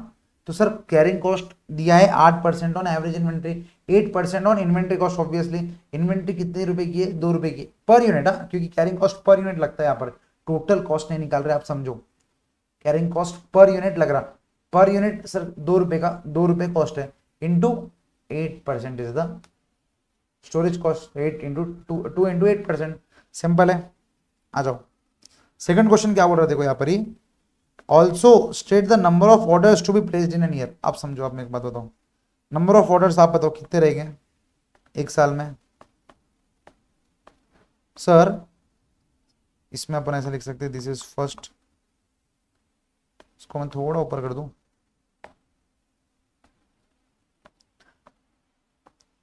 Number of orders to be placed in an year. अब देखो अपने को ऑर्डर साइज कितनी है 2,500, टोटल कितने मंगाने हैं 10,000 गुड्स, 10,000 यूनिट्स मंगाने हैं। देखो ना ए 10,000 है ना, तो 10,000 यूनिट्स डिवाइडेड बाई, अगर अपन करेंगे 10,000 यूनिट्स ओवरऑल मंगाने हैं, डिवाइडेड बाई 2,500 यूनिट्स करेंगे, क्योंकि एक लॉट साइज में तो 2,500 यूनिट्स आएंगे। तो 10,000 divide by 2,500 is equal to 4। समझ रहे, इसका मतलब क्या है, 4 टाइम्स अपन क्या कर रहे हैं, उसको ऑर्डर कर रहे हैं। It is 4 orders per year, per annum लिख सकते हैं आप, 4 order per year, 4 orders per year, 4 orders per year. आपको समझा? 2 मिनट इसको समझो कि क्या अपन ने किया, व्हाट इज ईओक्यू, क्या कैसे अपन ने ईओक्यू निकाला, इकोनॉमिक ऑर्डर क्वांटिटी अपन ने कैसे निकाला, क्या क्या क्या उसका फॉर्मूला था, √2AO/C। ए क्या था, ओ क्या था, सी क्या है, समझो आराम से।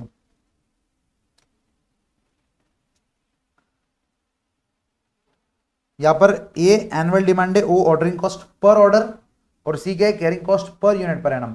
टोटल कॉस्ट में आपको बता रहा, दिस इज ईओक्यू जब निकाल रहे हैं अपन पर यूनिट पर ऑर्डर की बात कर रहे हैं, तो टोटल कॉस्ट निकालेंगे, बस इसको ही मल्टीप्लाई कर देंगे नंबर ऑफ यूनिट्स के साथ। ठीक है, देख लो क्वेश्चन अपन ने क्या किया, फटाफट चेक कर लो, क्रॉस चेक कर लो।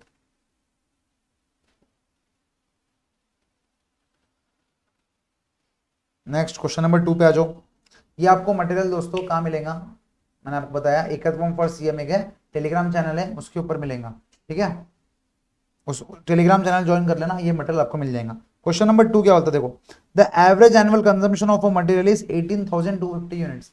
मतलब टोटल कंजम्पशन कितने करने वाले अपन, 18,250 यूनिट्स अपन एवरेज कंजम्पशन करने वाले साल भर का। तो ये क्या है दोस्तों बताओ, ये ऑटोमेटिकली आपको समझो, this is nothing but a 18,250 units अपन क्या करने वाले हैं, एनुअली कंज्यूम करने वाले हैं at the price of 36.50 per unit. ये क्या है सर, सेलिंग प्राइस है, मतलब कॉस्ट कॉस्ट है अपने लिए कि अपन एवरेज कंजम्पशन करने वाले हैं इतने यूनिट्स का, जो जिसकी प्राइस इतनी है, मतलब अगर अपन बाई करने जाएंगे तो अपने को इतने पैसे लगेंगे, ठीक है सर, याद आ गया। Next, the storage is 20% of the average inventory. मतलब क्या है स्टोरेज, मतलब क्या है कैरिंग कॉस्ट, कैरिंग कॉस्ट क्या है 20% ऑफ एवरेज इन्वेंट्री। अब समझो 20% ऑफ, अब सबसे पहले carrying cost per unit per annum निकाल देंगे, 20% of carrying cost per unit, per unit का प्राइस कितना है 36.50 दिया है, तो 20% of 36.50 is what, carrying cost per unit per annum, this is 7.3। आपको समझ गया, मतलब मैं जो वो क्लॉथ मंगा रहा उसका कॉस्ट है 36.50, उसको मेरे को स्टोर करने के लिए यहाँ पर, इसको यहाँ पर स्टोर करने के लिए क्लियरली बोला है कि वो 20% ऑफ द कॉस्ट लगेगा, 20% ऑफ क्या 36.50, क्लियर है। Next, and the cost of placing an order is ₹50। इसका मतलब क्या है, ऑर्डरिंग कॉस्ट कितनी है 50 rupees per order. How much quantity is to be purchase, दोस्तों देखो how much quantity is to be purchase at a time, मतलब वो देखो आप समझो, अगर अपन ज्यादा परचेस कर लेंगे ओवर स्टॉकिंग, कम परचेस कर लेंगे अंडर स्टॉकिंग, क्या परचेस कर, क्या क्वांटिटी में परचेस सही करना चाहिए, that is nothing but EOQ. Question में वही पूछा देखो, how much quantity is to be purchase at a time, मतलब डायरेक्टली नहीं बोला कि आपको ईओक्यू निकालना है, लेकिन आपको क्वेश्चन की लैंग्वेज से आपको समझना पड़ेगा कि what is the amount of quantity to be purchase at the time, मतलब वो ईओक्यू निकालने को बोल रहा।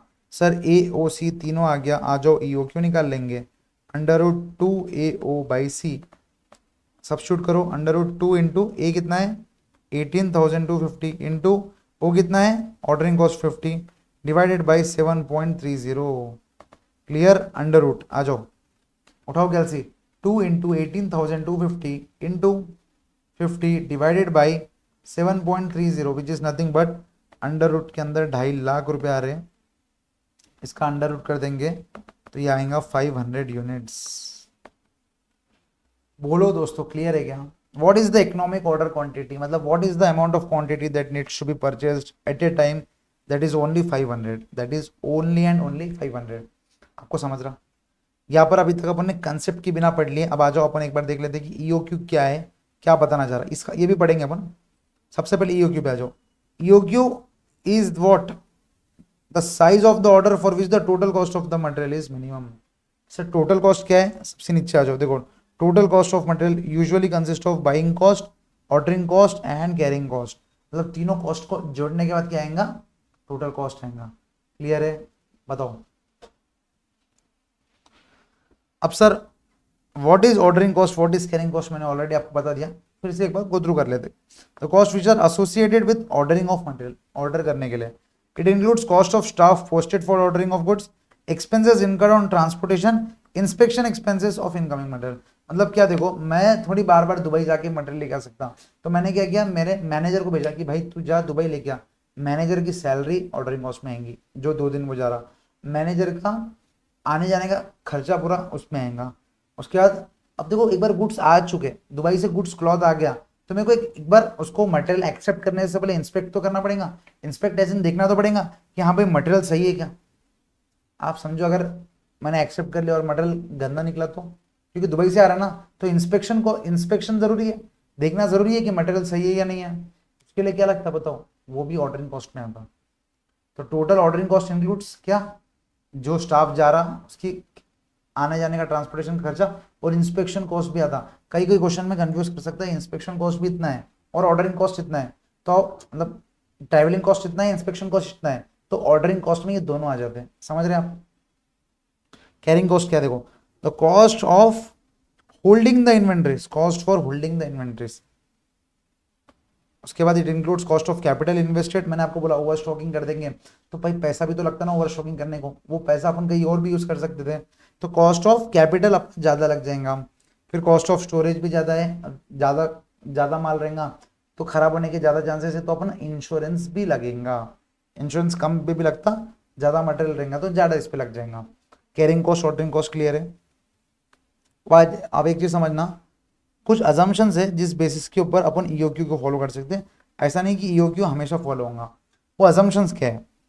Ordering cost per unit, carrying cost per unit. अब अपने को मालूम है कि दुबई जाके आना और अगर कोई ordering cost per unit fixed है और अपने को मालूम है कितना है, मतलब ऐसा नहीं कि हर ऑर्डर में चेंज हो रहा है, ऐसा नहीं, ये अपना अजम्पशन है कि ऑर्डरिंग कॉस्ट पर यूनिट अपने को मालूम है और फिक्स्ड है, पहला point. Second point carrying cost, मतलब जो माल उधर से आ भी रहा ना उसको कैरी करने का भी जो खर्चा है वो फिक्स्ड है, मतलब साल भर में आज लो या एक साल के बाद लो खर्चा फिक्स्ड है। ये चीज रियल लाइफ में ये चीज पॉसिबल नहीं है, कभी रेंट ज्यादा रहता कभी रेंट कम रहता, आने जाने की जो टिकट्स रहती दुबई की कम ज्यादा होते रहती, तो वो कम ज्यादा हो सकता है। लेकिन ईओक्यू के मामले में ये एक अजम्पशन है कि आपको क्या समझना है, ईओक्यू के मामले में ये अजम्पशन है कि ये जो ऑर्डरिंग कॉस्ट और कैरिंग कॉस्ट है ना वो फिक्स्ड है। सेकंड अजम्पशन, देखो अपन ईओक्यू जब निकाल रहे ना तो अपन एनुअल क्वांटिटी सोच रहे कि अपन एनुअल डिमांड अपनी कितनी कंज्यूम, अपन कितना कंज्यूम कर पाएंगे वो सोच रहे हैं, तो ये एंटिसिपेटेड यूसेज है। आज मेरे को लग रहा है कि मेरे को 10,000 कुर्ते बनाने हैं तो 20,000 यूनिट लगेंगे, लेकिन मेरे को बाद में मालूम पड़ा कि भाई मेरा तो गणपति में ही इतना अच्छा सेल हो गया कि टोटल 15,000 चल जा रहे हैं, लेकिन फिर बाद में ईओक्यू आप चेंज नहीं कर सकते। तो ये एक है कि EOQ is anticipated and it's same, वो अपन सेम रखेंगे। Next, cost per unit of material is constant and is non value, मतलब वही है जो अपन जो यूज कर रहे हैं ना, मतलब रॉ मटेरियल जो भी परचेस कर रहे हैं अपन उसका जो कॉस्ट पर यूनिट है वो सेम रहेगा, आप समझ रहे, वो सेम रहेगा, वो बता रहा हर ऑर्डर में। लेकिन एक्चुअल में आपको पता है कि आज अगर मैं कुर्ता मतलब मटेरियल परचेस करूँ तो आज मुझे कोई दूसरे भाव में मिल सकता और 3 महीने बाद उसका भाव चेंज हो सकता, लेकिन अपन यहाँ पर साल भर की बात कर रहे हैं, इसलिए अपने को वो अजम्पशन लेना जरूरी है कि कॉस्ट पर यूनिट चेंज नहीं होगा, तो ये अपन एक कंक्लूजन पे आ पाएंगे। बार बार अगर अपन कॉस्ट पर यूनिट चेंज करेंगे तो कैरिंग कॉस्ट पर यूनिट भी चेंज होगा, तो फिर वो फॉर्मूला बैठेगा कैसे भाई, समझ रहे आप। And last, the quantity of material order is received immediately that is lead time is 0, मतलब दुबई गया ना बंदा, मतलब जिस दिन गया उसी दिन मटेरियल आ गया, आप ऐसा समझ लो, मतलब डिले नहीं हो सकता। अब ये पॉइंट है ना आपको 2-3 लेक्चर्स के बाद अच्छे से समझेगा कि डिले की बात अपन यहाँ पर क्यों कर रहे हैं।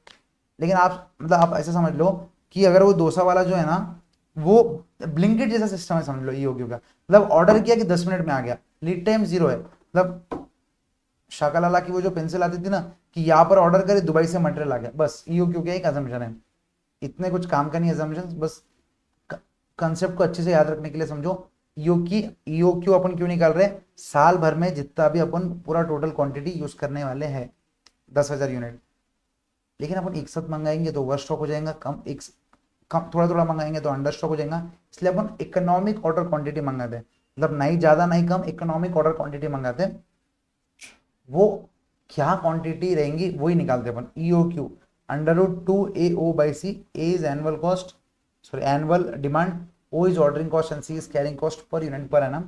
सर फॉर्मूला कैसे आया, डेरिवेशन छोड़ दो, मैं आपको बता रहा, फुकट सिर दर्द है मेरा भी और आपका भी, ठीक है।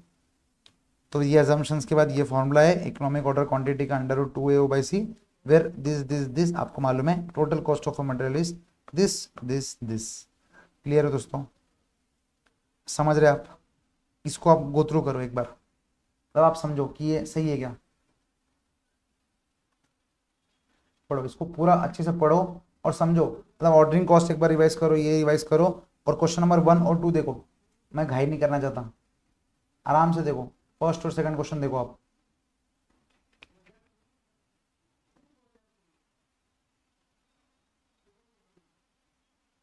पूरा पढ़ो, क्या ए हो है, क्या ओ है, क्या सी है, फिर आप क्वेश्चन बैंक में भी आ जाओ। देखो आपको है ना क्वेश्चन बैंक ऐसे मिलने वाली है जहाँ पर सॉल्यूशंस ऑलरेडी रहेंगे, लेकिन एग्जाम क्लास में अपन पूरा सॉल्व करेंगे बाकायदा, बाकी आपको क्वेश्चन बैंक ऐसे मिलेंगी, कहा गया मैं, हाँ बाकी क्वेश्चन बैंक आपको ऐसे मिलेंगी तो आपके पास सॉल्यूशंस रहेंगे, और यहाँ पर रेफरेंस रहेगा कि क्वेश्चन नंबर 1 जो है ना स्टडी मटेरियल का है, स्टडी मैट का है, स्टडी मैट और मॉडल क्वेश्चन पेपर जून 24 सेट 1 का पेपर है। तो ये ऐसा आपको मिलेगा, लेकिन एग्जाम अब अपन क्लास के लिए अपन सिर्फ क्वेश्चन क्वेश्चन फिर आंसर अपन डिस्कस करेंगे, ठीक है। अभी फिलहाल आप ये पढ़ लो और फिर क्वेश्चन नंबर 1 और 2 दोनों रिवाइज करो। 3 मिनट का मैं टाइम दे रहा आपको, 3 मिनट आपको ईमानदारी से क्या करना है, सिर्फ पढ़ना है, मतलब कंसेप्ट पढ़ो, फिर वो क्वेश्चन नंबर 1 और 2 वापस देखो। सर वापस क्यों देखना है, मैं आपको बता रहा ना, देख लो, क्योंकि पिछले 4 टाइम से ईओक्यू कंसेप्ट आया नहीं, तो हार्ड चांसेस है कि आए, और इसके बाद का जो 2-3 प्रॉब्लम है ना, उसके लिए अपना और अच्छा से कंसेप्ट होना जरूरी है। तो प्लीज आप एक बार कंसेप्ट देख लो, ठीक है। मैं यही हूँ, 3 मिनट का टाइम दे रहा आपको।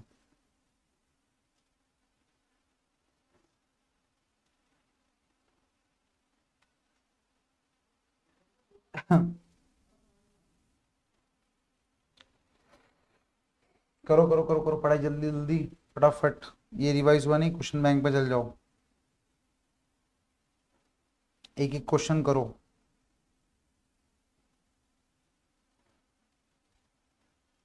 What is A, what is O, what is C, एक बार याद हो गया। 7 मार्क का इसके ऊपर, अभी जो अपन ने 2 क्वेश्चन किए ना, इसके ऊपर 7 मार्क का, बच्चों बच्चों सुनो, उसके ऊपर अगर 7 मार्क का क्वेश्चन नहीं भी जमा ना, मतलब नहीं भी आया, लेकिन 2 मार्क के एमसीक्यू तो 100% आएगा। व्हाट इज, मतलब ये जो सेकंड क्वेश्चन है ना, वही लैंग्वेज में आएगा। सेकंड क्वेश्चन की लैंग्वेज देखो आप, क्या थी, how much quantity is to be purchase at a time. ये एमसीक्यू का ही क्वेश्चन है, how much quantity is to be purchase at a time, ठीक है। करो।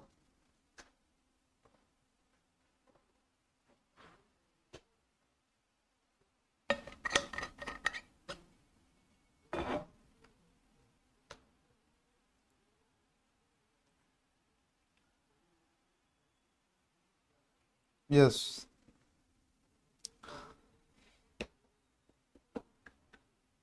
अजम्पशंस याद नहीं करने आपको, सिर्फ पढ़ने के लिए पढ़े थे अपने, मतलब मालूम रहने को ना, क्यों ऐसे ऐसे याद नहीं करना है उसको कि ये अजम्पशंस एंड ऑल, ठीक है। क्वेश्चन नंबर 1, ठीक है, क्लियर है। व्हाट इज ए, ओ, सी, ए क्या था, ओ क्या है, सी क्या है, क्लियर है। कैसे आपने इसको सॉल्व किया, फिर state the number of orders to be placed. Second question, ये सेलिंग प्राइस का ऐसे जैसा काम नहीं था, लेकिन कैरिंग कॉस्ट के लिए उसने बोला था कि 20% ऑफ एवरेज इन्वेंट्री। जब 20% ऑफ एवरेज इन्वेंट्री बोला है तो 20% ऑफ कॉस्ट, आप समझ रहे, 20% ऑफ कॉस्ट, तो उसके लिए that was important. 20% of cost, 20% of 36.50, ठीक है। इसमें सी आ गया तो अपना ई ओ क्यू जम गया। आ जाओ क्वेश्चन नंबर 3 पे, आ जाओ क्वेश्चन नंबर 3 पे आ जाओ, नहीं क्वेश्चन नंबर 3 इज होमवर्क, ठीक है। क्वेश्चन नंबर 3 आपको कल क्लास के बाद में आपको कराऊंगा, कराऊंगा ऐसे मतलब सिर्फ मैं ऑडिट करूंगा, आपको ये घर से करके लाना है, ठीक है। बहुत इजी क्वेश्चन है, क्वेश्चन एक बार देख लो कि क्या जमता नहीं जमता। द एनुअल डिमांड दे दिया, इसको क्या बोलते हैं मैं नहीं बोलने वाला, आपको मालूम है इसको क्या बोलते हैं, एनुअल डिमांड दे दिया। द यूनिट कॉस्ट इज ₹6, मतलब समझ रहे ना क्या, किसकी कॉस्ट दी आप समझो। And the inventory carrying charges is 25% per annum, 25% पर एनम। तो कॉस्ट ऑफ कैरिंग, मतलब कैरिंग कॉस्ट करेंगे, carrying cost per unit per annum, तो 25% ऑफ क्या करना है आपको मालूम है, मैं नहीं बताने वाला। If the cost of one procurement is ₹150, तो वन प्रोक्योरमेंट मतलब क्या, एक ऑर्डर, प्रोक्योरमेंट मतलब क्या, ऑर्डर लेना, तो कॉस्ट ऑफ वन प्रोक्योरमेंट मतलब ऑर्डरिंग कॉस्ट कितनी है, 150 पर order, cost of one procurement मतलब पर ऑर्डर 150 है। तो आपको ए ओ सी तीनों मिल गया। डिटरमाइन ईओ क्यू निकाल सकते हैं। सेकंड, ईओ क्यू का फॉर्मूला क्या है बताओ, √2 AO/C निकाल सकते हैं, A B A O B A C B A, done. Next, number of orders per year, कितने ऑर्डर्स है पर ईयर, पर ईयर कितने ऑर्डर्स है बताओ, वो कैसा निकालेंगे सर, एनुअल डिमांड कितना है इतना, डिवाइडेड बाय ईओ क्यू, तो नंबर ऑफ ऑर्डर्स आ जाएंगे, जैसे ऊपर अपन ने फर्स्ट क्वेश्चन में किया था। क्लियर है बताओ, देखो लॉजिकली समझो आप। और लास्ट में time between two consecutive orders, ये इसमें आप दिमाग लगा के कर लो कि नंबर ऑफ ऑर्डर्स कितने मंगाने हैं, तो एक दो ऑर्डर के बीच में कितना टाइम लगेगा, ठीक है। क्वेश्चन नंबर 3 होमवर्क है, कल करके आना याद से। क्वेश्चन नंबर 4 पे आ जाओ।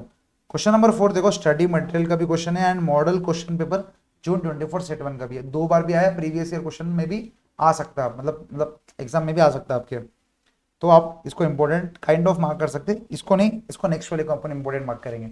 आ जाओ सबसे पहले, unlimited buys its annual requirement of 36,000 units. Annual requirement of 36,000 units मतलब क्या, ए कितना है, 36,000 यूनिट्स है, इन 6 इंस्टॉलमेंट्स, ठीक है। ईच यूनिट इज ₹1 कॉस्ट, ₹1 है वो, ₹1, each unit cost ₹1, and the ordering cost is ₹25। तो ऑर्डरिंग कॉस्ट कितना है? 25 है। कैरिंग कॉस्ट कितना है? कैरिंग कॉस्ट कैसे निकालेंगे? ₹1 का कॉस्ट है into the inventory carrying cost is estimated as 20% of unit value. तो मतलब 1 into 20% which is equal to 0.20। दोस्तों क्लियर है यहाँ तक? ₹1 into 20% carrying cost. Next, and the total annual cost of the existing policy. अपने को क्या फाइंड आउट करना है? Total annual cost of the existing policy. Total annual cost क्या रहेगा सर? टोटल कॉस्ट मतलब buying cost, ordering cost, carrying cost, तीनों मिला के। आ जाओ यहां पर लिखो आप, टोटल कॉस्ट क्या रहेगा बताओ? टोटल कॉस्ट में buying cost, ordering cost and third है, या थोड़ा अच्छे से लिख लेते हैं, मतलब एग्जाम में आपको कैसे लिखना पड़ेगा वैसा, कि total cost is equal to सबसे पहला निकालना पड़ेगा बाइंग कॉस्ट। आप समझो बाइंग कॉस्ट कैसे निकलेगा? कितने यूनिट्स बाई कर रहे हैं अपन? 36,000 यूनिट्स इंटू कितना रुपए प्राइस है उसका? ₹1 प्राइस है। तो टोटल बाइंग कॉस्ट क्या रहेगा? 36,000 इंटू 1 विच इज 36,000 रुपीज। आपको समझा बाइंग कॉस्ट कैसे आया? क्लियर है? समझा? बोलो बोलो। नेक्स्ट, इसके अलावा बाइंग कॉस्ट के अलावा फिर ordering cost. Sir ordering cost क्या रहेगा? सेकंड है ऑर्डरिंग कॉस्ट। आ जाओ, ऑर्डरिंग कॉस्ट क्या रहेगा बताओ? सोचो सर, एक ऑर्डर करने को 125 लग रहे, तो 25 ऑर्डरिंग कॉस्ट है क्या? नहीं, एक पर ऑर्डर 25 है।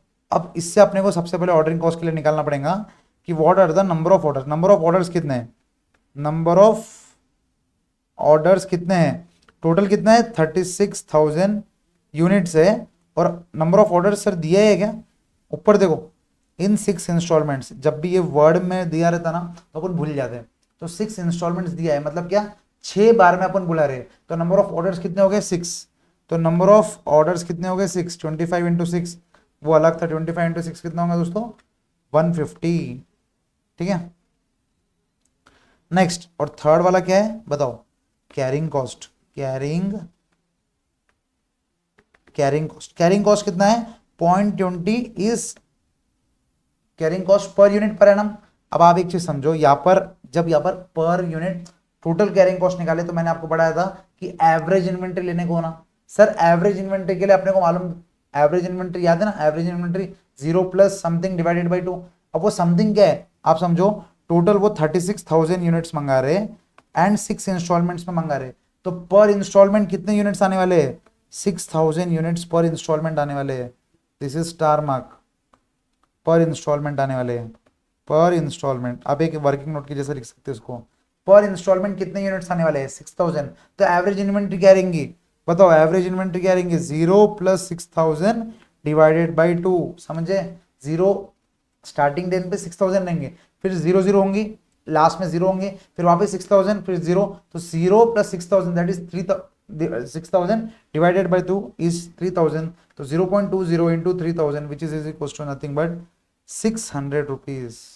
समझ रहे? तो अब टोटल कॉस्ट अपना कितना हो गया देखो? 36,000 plus 150 plus 600 which is nothing but 36,750 rupees. Clear है? बताओ। डन डन डन सर, ये हो गया। अभी जो एग्जिस्टिंग पॉलिसी थी उसका टोटल कॉस्ट। अब वो क्या बोल रहा है क्वेश्चन देखो, how much money can be saved using EOQ. मतलब इकोनॉमिक ऑर्डर क्वांटिटी में मंगाएंगे तो आप टोटल कितना कॉस्ट सेव कर पाओगे? सबसे पहले उसके लिए अपने को निकालना पड़ेगा sir what is EOQ. EOQ क्या रहेगा फटाफट? √2AO/C। सर एनुअल डिमांड कितना है? √2 इंटू एनुअल डिमांड कितना है बताओ? 36,000 यूनिट्स इंटू ऑर्डरिंग कॉस्ट कितना है? पर यूनिट 25 है, तो ऑर्डरिंग कॉस्ट पर ऑर्डर लेते हैं यहाँ पर। एंड सी क्या है? Carrying cost per unit per annum. Sir carrying cost कितना है देखो? ₹1 इंटू 20 पैसा। तो यहाँ पर कितना आएगा? 0.20, क्योंकि carrying cost per unit total cost में अपन मल्टीप्लाई करते हैं। जैसे यहाँ पर टोटल कॉस्ट में अपन एवरेज इन्वेंट्री के साथ मल्टीप्लाई करते हैं, लेकिन यहाँ पर क्या था? Carrying cost per unit per annum. तो बस अब लास्ट में क्या मल्टीप्लाई करो? 2 into 36,000 into 25 divided by 0.20 which is 90 lakhs का अंडर रूट। अब समझ रहे? दिस इज टोटल 90 लैक्स, इसका अंडर रूट करेंगे तो कितना आएगा? 3,000 यूनिट्स। आप समझ रहे? तो इकोनॉमिक ऑर्डर क्वांटिटी कितनी है? 3,000 यूनिट्स। इसका मतलब क्या है? हर इंस्टॉलमेंट कितने यूनिट्स आएंगे? सर 3,000 यूनिट्स आएंगे।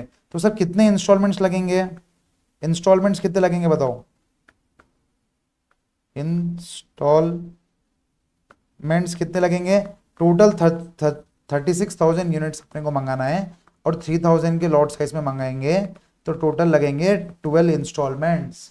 आपको समझाइए 36,000 divided by 3,000 is equal to 12, तो 12 टाइम्स अपने को ऑर्डर करना पड़ेगा, दैट इज 12 टाइम्स ऑर्डर। ठीक है, अब अगर अपन टोटल कॉस्ट की बात करें, आ जाओ टोटल कॉस्ट। सबसे पहले buying cost. Sir buying cost में कुछ चेंज आएगा क्या? नहीं, दैट विल बी 36,000 इंटू 1, 36,000 ही रहेगा। नेक्स्ट है ऑर्डरिंग कॉस्ट। अब बताओ ऑर्डरिंग कॉस्ट में कुछ चेंज आएगा क्या? जी हाँ सर, अभी 12 ऑर्डर है एंड 25 रुपीज पर ऑर्डर है। ठीक है, और लास्ट में क्या है? Carrying cost per unit per annum. तो कैरिंग कॉस्ट की एक खास बात क्या है कि अपन बताओ अपन क्या करते? एवरेज इन्वेंट्री लेते। जब क्या करते थे 0 प्लस 6,000 डिवाइड बाई 2, अब क्या करेंगे? दिस इज इंपॉर्टेंट, अब क्या करेंगे? Average inventory 0 plus 3,000 divide by 2 which is nothing but 1500 units. तो 1500 इंटू कितना? 0.20। कैरिंग कॉस्ट पर यूनिट कितना? इतना। अब ये इन तीनों का टोटल करो तो ये देखो 36,000 इंटू 1 एम प्लस, फिर 12 इंटू 25 एम प्लस, फिर 1500 इंटू 0.20 एम प्लस, टोटल मिला के करेंगे आप तो अपना टोटल कितना आ रहा? 36,600। अब अपन क्वेश्चन क्या बोल रहा है वो, what is the how much money did you save. अब देखो यहाँ पर अपन कितना कितना कॉस्ट लग रहा था, यहाँ पर 36,750, अभी कितना लग रहा? 36,600, तो 150 रुपए सेव हुए। समझ रहे आपको? तो यहाँ पर आप लिख सकते हैं, यहाँ पर आप नीचे लिखना, यहाँ पर मेरे पास जगह नहीं है। तो नेट सेविंग्स कितनी है? Net savings 36,750 minus 36,600 which is equal to 150 rupees का नेट सेविंग है। सर 150 के लिए इतना तामझाम करना जरूरी है क्या? ये 150,000 की मतलब 15 लाख की बात हो रही, समझ रहे? 150,000 मतलब, तो ये आपको 1 रुपए का भी फायदा हो रहा ना, तो 1 रुपए के फायदे के बारे में भी सोचना है। तो आप समझ रहे इन ऑल टोटल कॉस्ट। आप समझा आपको कि ईओक्यू के टाइम पे मैंने आपको बोला ना कि अगर क्वांटिटी ज्यादा मंगाओ या क्वांटिटी कम मंगाओ टोटल कॉस्ट ज्यादा लगेगा, लेकिन अगर इकोनॉमिक ऑर्डर क्वांटिटी में अपन मंगाते हैं यूनिट्स, मैंने क्या बोला? अगर अपन इकोनॉमिक ऑर्डर क्वांटिटी में अगर अपन यूनिट्स मंगाते हैं तो क्या रहेगा? सबसे कॉस्ट कम लगेंगे। आपको अगर ट्राई करना है ना घर पे, आप ये ट्राई करना कि अगर अपन 36,000 डिवाइड बाई 4 कर लो, 4 इंस्टॉलमेंट्स में मंगा रहे तो 9,000 रहेगा। तो उसके बाद आप टोटल कॉस्ट निकाल के देखना 9,000 के लिए obviously total cost will B EOQ से ज्यादा आएंगे। ठीक है, 9,000 के हिसाब से ये तो सेम रहेगा।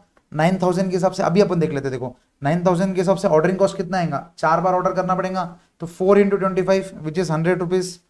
यहाँ पर 100 लिख रहा मैं, यहाँ पर 36,000 तो है ही, और यहाँ पर कैरिंग कॉस्ट कितना रहेगा? अब देखो 9,000 मतलब 0 plus 9,000 divided by 2 which is equal to कितना? 4,500 into 0.20 which is nothing but 900। तो अब ये तीनों का टोटल करो, 900 प्लस 36,000 प्लस 100, तो आप देखो 37,000 कॉस्ट आया विच इज नथिंग बट ईओक्यू के जितना लेवल था उससे ज्यादा। आप समझ रहे? अभी अपन ने क्वांटिटी ज्यादा भी करके देख ली, क्वांटिटी एक बार आप कम करके भी देख सकते हैं। 300 से कम 100 क्वांटिटीज का ऑर्डर लेके देखना, 36 टाइम्स ऑर्डर करना है तो ऑर्डरिंग कॉस्ट और carrying cost 0 plus 100 divided by 2 50 का एवरेज इन्वेंट्री का कॉस्ट लेना पड़ेगा। ठीक है दोस्तों, ये 900 यूनिट्स के साथ था आपके एग्जाम के रेफरेंस के लिए। सो अब यहां पर गलती से ये कॉपी हो गया, एक सेकंड। ठीक है, जो क्वेश्चन नंबर 5 है ये आपके लिए होमवर्क है। क्वेश्चन नंबर 5 टोटल कॉस्ट का होमवर्क है दोस्तों। देखो क्वेश्चन नंबर 5 आप ये टेबल को आप हटा दो। क्वेश्चन नंबर 5 क्या बोलता है देखो, a company manufactures a special product that requires a component alpha। तो अल्फा अपना रॉ मटेरियल हो गया। अब अल्फा के लिए देखो अल्फा का डिमांड कितना है? 8,000, मतलब A is 8,000, cost of placing an order O, cost per unit is 400 और कैरिंग कॉस्ट इज 20। तो carrying cost per unit per annum आ गया 400 इंटू 20%। ठीक है, इससे अपना ईओक्यू निकल गया। अब देखो the company has been offered a quantity discount of 4% on the purchase of alpha provided the order quantity is 4,000 components at a time, compute the EOQ। अब मतलब ये लाइन आप समझो, ये लाइन बिजनेस के पॉइंट ऑफ व्यू से आप ये लाइन समझो कितनी इंपॉर्टेंट है। मतलब अभी अपन EOQ के हिसाब से मंगा रहे हैं, तो सबसे पहले फर्स्ट क्वेश्चन क्या है? EOQ आपका निकल जाएगा। EOQ के हिसाब से अपन मंगा रहे हैं तो टोटल कॉस्ट कितना आ रहा? ऑब्वियसली अब EOQ के हिसाब से अगर देखो EOQ मान लो 300 यूनिट्स एग्जांपल, तो टोटल कॉस्ट 300 आएगा। अब वो क्या बोल रहा पता है क्या? अगर आप 3000 यूनिट से ईओक्यू 3000 यूनिट्स एक साथ मंगाएंगे तो अपना ईओक्यू 3000 है तो टोटल कॉस्ट कब सबसे कम। अब वो क्या बोल रहा, सर आप हमसे 3000 यूनिट्स नहीं, अगर आप हमसे 4000 यूनिट्स लेंगे तो हम आपको 4% डिस्काउंट देंगे। तो इसका मतलब आप समझो, अभी पिछले क्वेश्चन में जब अपन टोटल कॉस्ट कर रहे थे तो बाइंग कॉस्ट सेम था, आप समझो बाइंग कॉस्ट सेम था, लेकिन यहां पर ईओक्यू और दूसरा वाला जो पार्ट भी रहेगा उसमें बाइंग कॉस्ट 4% से कम हो जाएगा। तो मतलब जितना भी अपना बाइंग कॉस्ट है दैट इज 400 इंटू 96% करना पड़ेगा, तो अपना टोटल कॉस्ट कहीं ना कहीं चेंज होगा। आप समझ रहे हैं, टोटल कॉस्ट में बाइंग कॉस्ट भी चेंज होगा। पिछले क्वेश्चन में बाइंग कॉस्ट चेंज नहीं हो रहा था क्योंकि कॉस्ट सेम था। यहां पर अब ईओक्यू यूनिट्स नहीं मंगा रहे अपन, कम मतलब ज्यादा यूनिट्स ले, वो क्या बोल रहा है भैया ज्यादा यूनिट्स लो आपको डिस्काउंट दूंगा। ऐसे ही नॉर्मली अपने अमेजोन के सेल पे भी ऐसे होता कि थोड़ा ज्यादा ले लो तो डिस्काउंट मिलेगा, थोड़ा ज्यादा ले लो तो डिस्काउंट मिलेगा। लेकिन अपने दिमाग में क्या है, अगर अपन ज्यादा लेंगे तो ओवर स्टॉकिंग हो जाएंगे, लेकिन अगर मॉनेटरी टर्म्स में अगर अपन ज्यादा लेंगे, अगर अपने को फायदा दे रहा तो अपन कर सकते हैं। तो give it A try, question number 5 आप एक बार ट्राई करो, अगर नहीं जमेगा तो अपन कल एक बार क्लास में करेंगे ऑब्वियसली, लेकिन आप ट्राई करो। बिजनेस पॉइंट ऑफ व्यू से सोचो कि क्वेश्चन नंबर जो मतलब जो सेकंड वाला है उसमें क्वांटिटी सेम रहेंगी, लॉट साइज चेंज हो गई अपनी, तो नंबर ऑफ ऑर्डर्स चेंज हो जाएंगे। अब जो टोटल कॉस्ट में 3 कॉस्ट आती है, बाइंग कॉस्ट, ऑर्डरिंग कॉस्ट और कैरिंग कॉस्ट। अब जो बाइंग कॉस्ट यूजुअली सेम रहती, यहां पर क्या होगा, डिस्काउंट मिलेगा 4% का, ठीक है। नेक्स्ट ऑर्डरिंग कॉस्ट चेंज हो जाएगी, ऑर्डरिंग कॉस्ट नॉर्मल है। कैरिंग कॉस्ट में ध्यान देना, carrying cost per unit per annum, यहां पर 4% का जब वो डिस्काउंट दे रहा, इसका मतलब क्या है, carrying cost per unit change हो रहा। तो जब आपका जो ऊपर वाला जो कैरिंग कॉस्ट पर यूनिट आएगा ना, उसका भी आपको 4% डिस्काउंट देना पड़ेगा, उसका भी 96% लेके करना पड़ेगा। तो गिव इट ए ट्राई, हो गया तो बहुत बढ़िया, नहीं तो अपन कल के क्लास में करेंगे, ठीक है दोस्तों। Question number 3 and question number 5 दोनों आपके लिए होमवर्क है। So that's it for this video guys, I hope आपको धुंधला धुंधला समझा कि व्हाट इज मतलब मटेरियल कॉस्ट क्या है, डायरेक्ट मटेरियल क्या है, इनडायरेक्ट मटेरियल क्या है, कि उसको मटेरियल कंट्रोल करना क्यों इंपॉर्टेंट है। उसके बाद अपन ने कंसेप्ट पढ़ा कि मटेरियल ज्यादा भी रहे तो प्रॉब्लम, मटेरियल कम भी रहे तो प्रॉब्लम, इसलिए राइट अमाउंट ऑफ मटेरियल रहना जरूरी है, मतलब क्या, राइट क्वांटिटी रहना जरूरी है। तो राइट क्वांटिटी क्या थी, economic order quantity, economic order quantity अपन ने समझा। ईओक्यू उसका फॉर्मूला देगा √2AO/C, इसको आपको क्या करना है, कल एक बार रिवाइज करके आना है। जो 3 क्वेश्चन मैंने करा है वो आपको करना है, और जो 2 क्वेश्चन मैंने आपको होमवर्क दिए वो भी आपको सॉल्व करके लाना है, तो आपका कॉन्फिडेंस एकदम बूस्टेड रहेगा, और कल की क्लास में अपन बाकी के कंसेप्ट ले लेंगे, ठीक है दोस्तों। So that's it for this video guys, मिलते हैं नेक्स्ट लेक्चर में, लेक्चर नंबर 5। बाय दोस्तों। और हाँ, ऐसे ही हमारे पूरे टीम के डेमो लेक्चर्स आ रहे हैं, सतीश सर के लॉ के लेक्चर्स आ रहे हैं, करण सर के भी लेक्चर्स आ रहे हैं आईडीटी के, तो आप उनको भी देख सकते हो, ठीक है दोस्तों। बाय, मिलते हैं कल के लेक्चर में। और कुछ भी डाउट्स रहा तो आपके पास मेरी मेल आईडी तो है, askpranesar@gmail.com, ये मेल आईडी पे आपको मेल करना है कि ये डाउट आ रहा है, ये नहीं समझ रहा, ये नहीं समझ रहा, तो मैं आपको जल्द से जल्द रिप्लाई की कोशिश करूंगा।